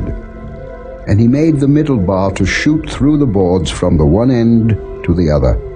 And he overlaid the boards with gold, and made their rings of gold to be places for the bars, and overlaid the bars with gold. And he made a veil of blue, and purple, and scarlet, and fine twined linen, with cherubims made he it of cunning work. And he made thereunto 4 pillars of shittim wood, and overlaid them with gold. Their hooks were of gold, and he cast for them 4 sockets of silver. And he made an hanging for the tabernacle door of blue, and purple, and scarlet, and fine twined linen of needlework. And the 5 pillars of it with their hooks, and he overlaid their chapiters and their fillets with gold, but their 5 sockets were of brass. Chapter 37. And Bezaleel made the ark of shittim wood. 2 cubits and a half was the length of it, and 1 cubit and a half the breadth of it, and 1 cubit and a half the height of it. And he overlaid it with pure gold within and without, and made a crown of gold to it round about. And he cast for it 4 rings of gold, to be set by the 4 corners of it, even 2 rings upon the one side of it, and 2 rings upon the other side of it. And he made staves of shittim wood, and overlaid them with gold. And he put the staves into the rings by the sides of the ark, to bear the ark. And he made the mercy seat of pure gold. 2 cubits and a half was the length thereof, and 1 cubit and a half the breadth thereof.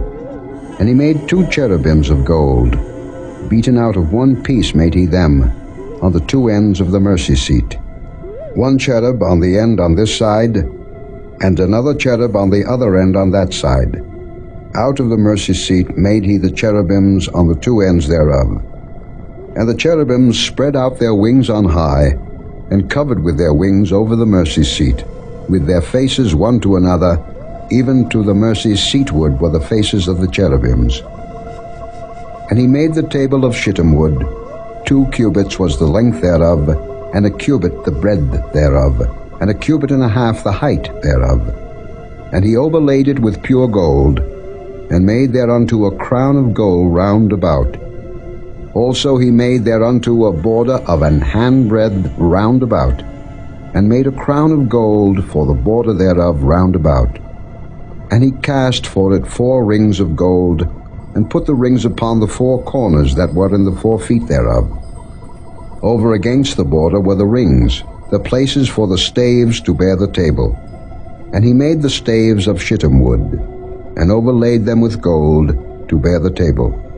And he made the vessels which were upon the table, his dishes, and his spoons, and his bowls, and his covers to cover withal, of pure gold. And he made the candlestick of pure gold. Of beaten work made he the candlestick, his shaft, and his branch, his bowls, his knops, and his flowers were of the same. And 6 branches going out of the sides thereof, 3 branches of the candlestick out of the one side thereof, and 3 branches of the candlestick out of the other side thereof. 3 bowls made after the fashion of almonds in one branch, a knop and a flower, and 3 bowls made like almonds in another branch, a knop and a flower, so throughout the 6 branches going out of the candlestick.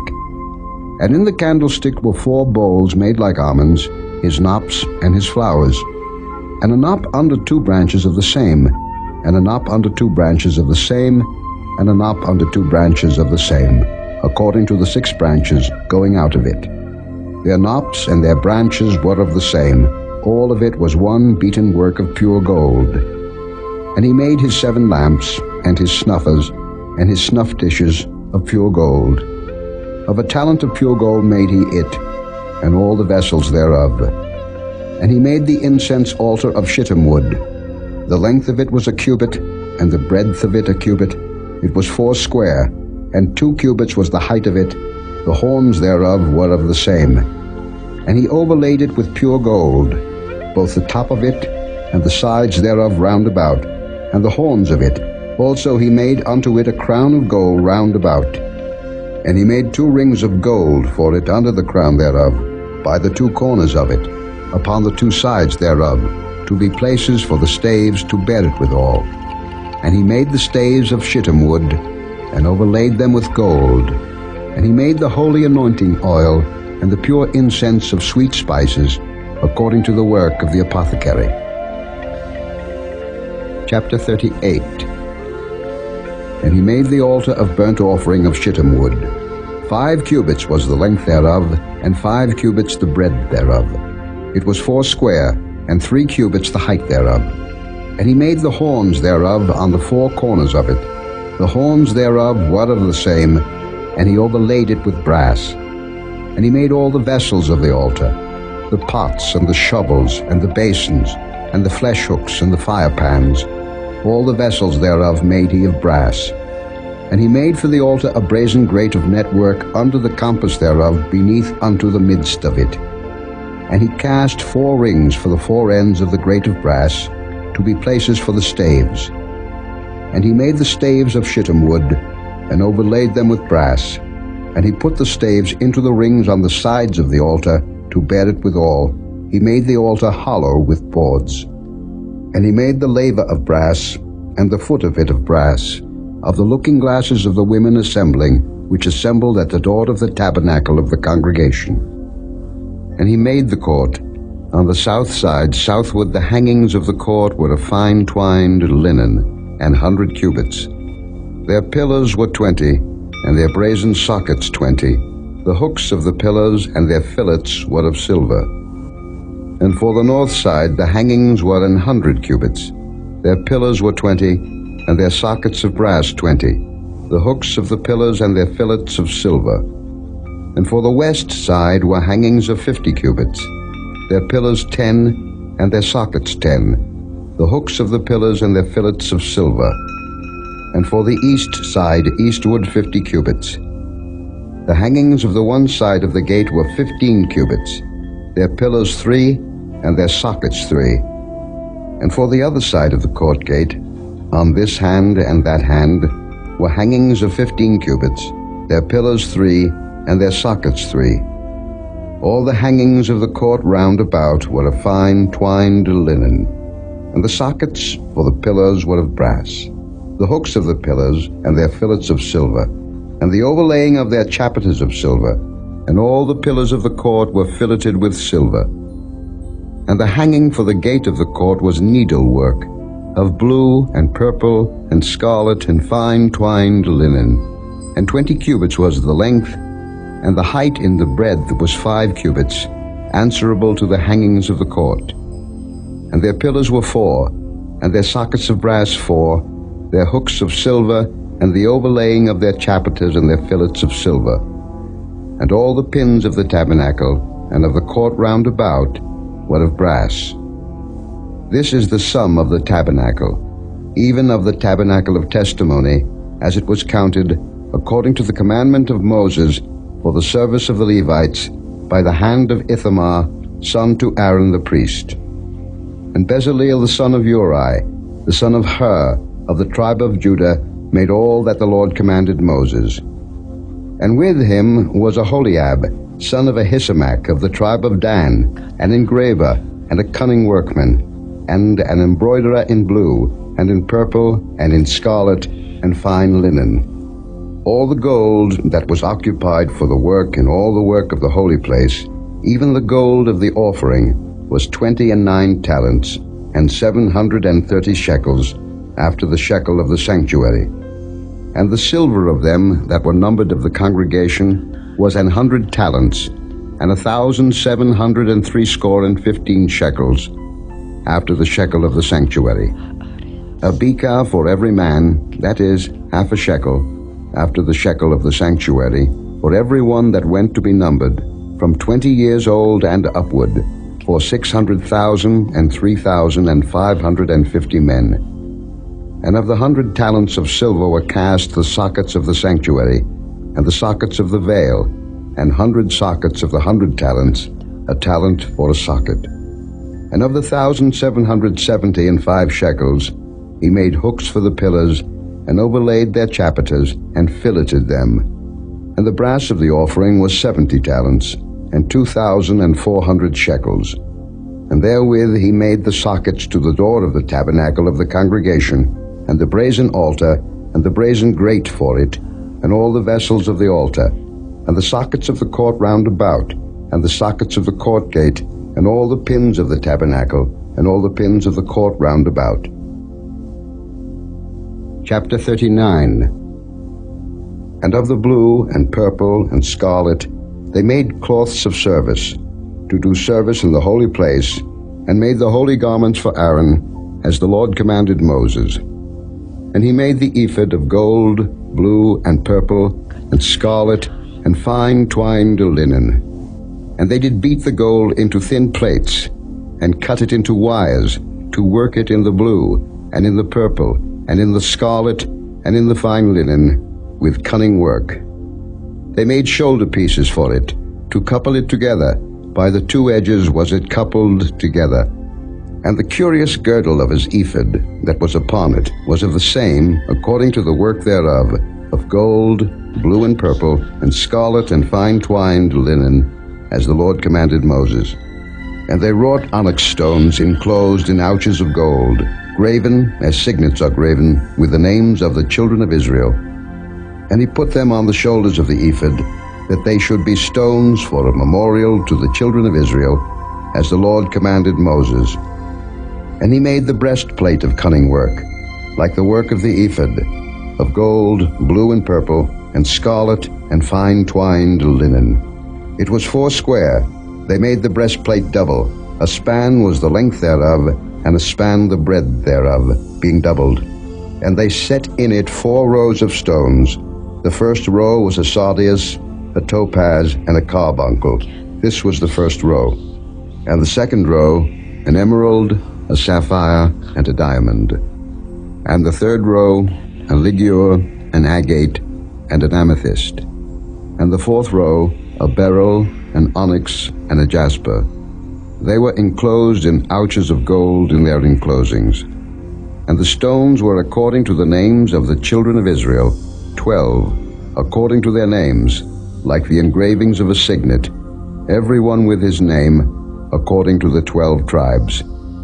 And they made upon the breastplate chains at the ends, of wreathen work of pure gold. And they made 2 ouches of gold, and 2 gold rings, and put the 2 rings in the 2 ends of the breastplate. And they put the 2 wreathen chains of gold in the 2 rings on the ends of the breastplate. And the 2 ends of the 2 wreathen chains they fastened in the 2 ouches, and put them on the shoulder pieces of the ephod before it.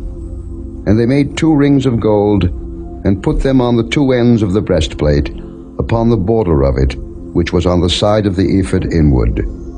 And they made 2 other golden rings, and put them on the 2 sides of the ephod underneath, toward the forepart of it, over against the other coupling thereof, above the curious girdle of the ephod. And they did bind the breastplate by his rings unto the rings of the ephod with a lace of blue, that it might be above the curious girdle of the ephod, and that the breastplate might not be loosed from the ephod, as the Lord commanded Moses. And he made the robe of the ephod of woven work, all of blue. And there was an hole in the midst of the robe, as the hole of an habergeon, with a band round about the hole, that it should not rend. And they made upon the hems of the robe pomegranates of blue and purple and scarlet and twined linen. And they made bells of pure gold, and put the bells between the pomegranates upon the hem of the robe, round about between the pomegranates. A bell and a pomegranate, a bell and a pomegranate, round about the hem of the robe to minister in, as the Lord commanded Moses. And they made coats of fine linen of woven work for Aaron and for his sons, and a mitre of fine linen, and goodly bonnets of fine linen, and linen breeches of fine twined linen, and a girdle of fine twined linen, and blue, and purple, and scarlet of needlework, as the Lord commanded Moses. And they made the plate of the holy crown of pure gold, and wrote upon it a writing, like to the engravings of a signet, Holiness to the Lord. And they tied unto it a lace of blue, to fasten it on high upon the mitre, as the Lord commanded Moses. Thus was all the work of the tabernacle of the tent of the congregation finished, and the children of Israel did according to all that the Lord commanded Moses, so did they. And they brought the tabernacle unto Moses, the tent, and all his furniture, his taches, his boards, his bars, and his pillars, and his sockets, and the covering of ram skins dyed red, and the covering of badger skins, and the veil of the covering, the ark of the testimony, and the staves thereof, and the mercy seat, the table, and all the vessels thereof, and the showbread, the pure candlestick, with the lamps thereof, even with the lamps to be set in order, and all the vessels thereof, and the oil for light, and the golden altar, and the anointing oil, and the sweet incense, and the hanging for the tabernacle door, the brazen altar, and his grate of brass, his staves, and all his vessels, the laver, and his foot, the hangings of the court, his pillars, and his sockets, and the hanging for the court gate, his cords, and his pins, and all the vessels of the service of the tabernacle, for the tent of the congregation, the cloths of service to do service in the holy place, and the holy garments for Aaron the priest, and his sons' garments to minister in the priest's office, according to all that the Lord commanded Moses. So the children of Israel made all the work. And Moses did look upon all the work, and behold, they had done it as the Lord had commanded, even so had they done it, and Moses blessed them. Chapter 40. And the Lord spake unto Moses, saying, On the first day of the first month shalt thou set up the tabernacle of the tent of the congregation. And thou shalt put therein the ark of the testimony, and cover the ark with the veil. And thou shalt bring in the table, and set in order the things that ought to be set in order upon it. And thou shalt bring in the candlestick, and light the lamps thereof. And thou shalt set the altar of gold for the incense before the ark of the testimony, and put the hanging of the door to the tabernacle. And thou shalt set the altar of the burnt offering before the door of the tabernacle of the tent of the congregation. And thou shalt set the laver between the tent of the congregation and the altar, and shalt put water therein. And thou shalt set up the court round about, and hang up the hanging at the court gate. And thou shalt take the anointing oil, and anoint the tabernacle, and all that is therein, and shalt hallow it, and all the vessels thereof, and it shall be holy. And thou shalt anoint the altar of the burnt offering, and all his vessels, and sanctify the altar, and it shall be an altar most holy. And thou shalt anoint the laver and his foot, and sanctify it. And thou shalt bring Aaron and his sons unto the door of the tabernacle of the congregation, and wash them with water. And thou shalt put upon Aaron the holy garments, and anoint him, and sanctify him, that he may minister unto me in the priest's office. And thou shalt bring his sons, and clothe them with coats. And thou shalt anoint them, as thou didst anoint their father, that they may minister unto me in the priest's office. For their anointing shall surely be an everlasting priesthood throughout their generations. Thus did Moses, according to all that the Lord commanded him, so did he. And it came to pass in the first month in the second year, on the first day of the month, that the tabernacle was reared up. And Moses reared up the tabernacle, and fastened his sockets, and set up the boards thereof, and put in the bars thereof, and reared up his pillars. And he spread abroad the tent over the tabernacle, and put the covering of the tent above it, as the Lord commanded Moses. And he took and put the testimony into the ark, and set the staves on the ark, and put the mercy seat above upon the ark. And he brought the ark into the tabernacle, and set up the veil of the covering, and covered the ark of the testimony, as the Lord commanded Moses. And he put the table in the tent of the congregation, upon the side of the tabernacle northward, without the veil. And he set the bread in order upon it before the Lord, as the Lord had commanded Moses. And he put the candlestick in the tent of the congregation, over against the table, on the side of the tabernacle southward. And he lighted the lamps before the Lord, as the Lord commanded Moses. And he put the golden altar in the tent of the congregation before the veil. And he burnt sweet incense thereon, as the Lord commanded Moses. And he set up the hanging at the door of the tabernacle. And he put the altar of burnt offering by the door of the tabernacle of the tent of the congregation, and offered upon it the burnt offering and the meat offering, as the Lord commanded Moses. And he set the laver between the tent of the congregation and the altar, and put water there to wash withal. And Moses and Aaron and his sons washed their hands and their feet thereat. When they went into the tent of the congregation, and when they came near unto the altar, they washed, as the Lord commanded Moses. And he reared up the court round about the tabernacle and the altar, and set up the hanging of the court gate. So Moses finished the work. Then a cloud covered the tent of the congregation, and the glory of the Lord filled the tabernacle. And Moses was not able to enter into the tent of the congregation, because the cloud abode thereon, and the glory of the Lord filled the tabernacle. And when the cloud was taken up from over the tabernacle, the children of Israel went onward in all their journeys, But if the cloud were not taken up, then they journeyed not till the day that it was taken up. For the cloud of the Lord was upon the tabernacle by day, and fire was on it by night, in the sight of all the house of Israel, throughout all their journeys.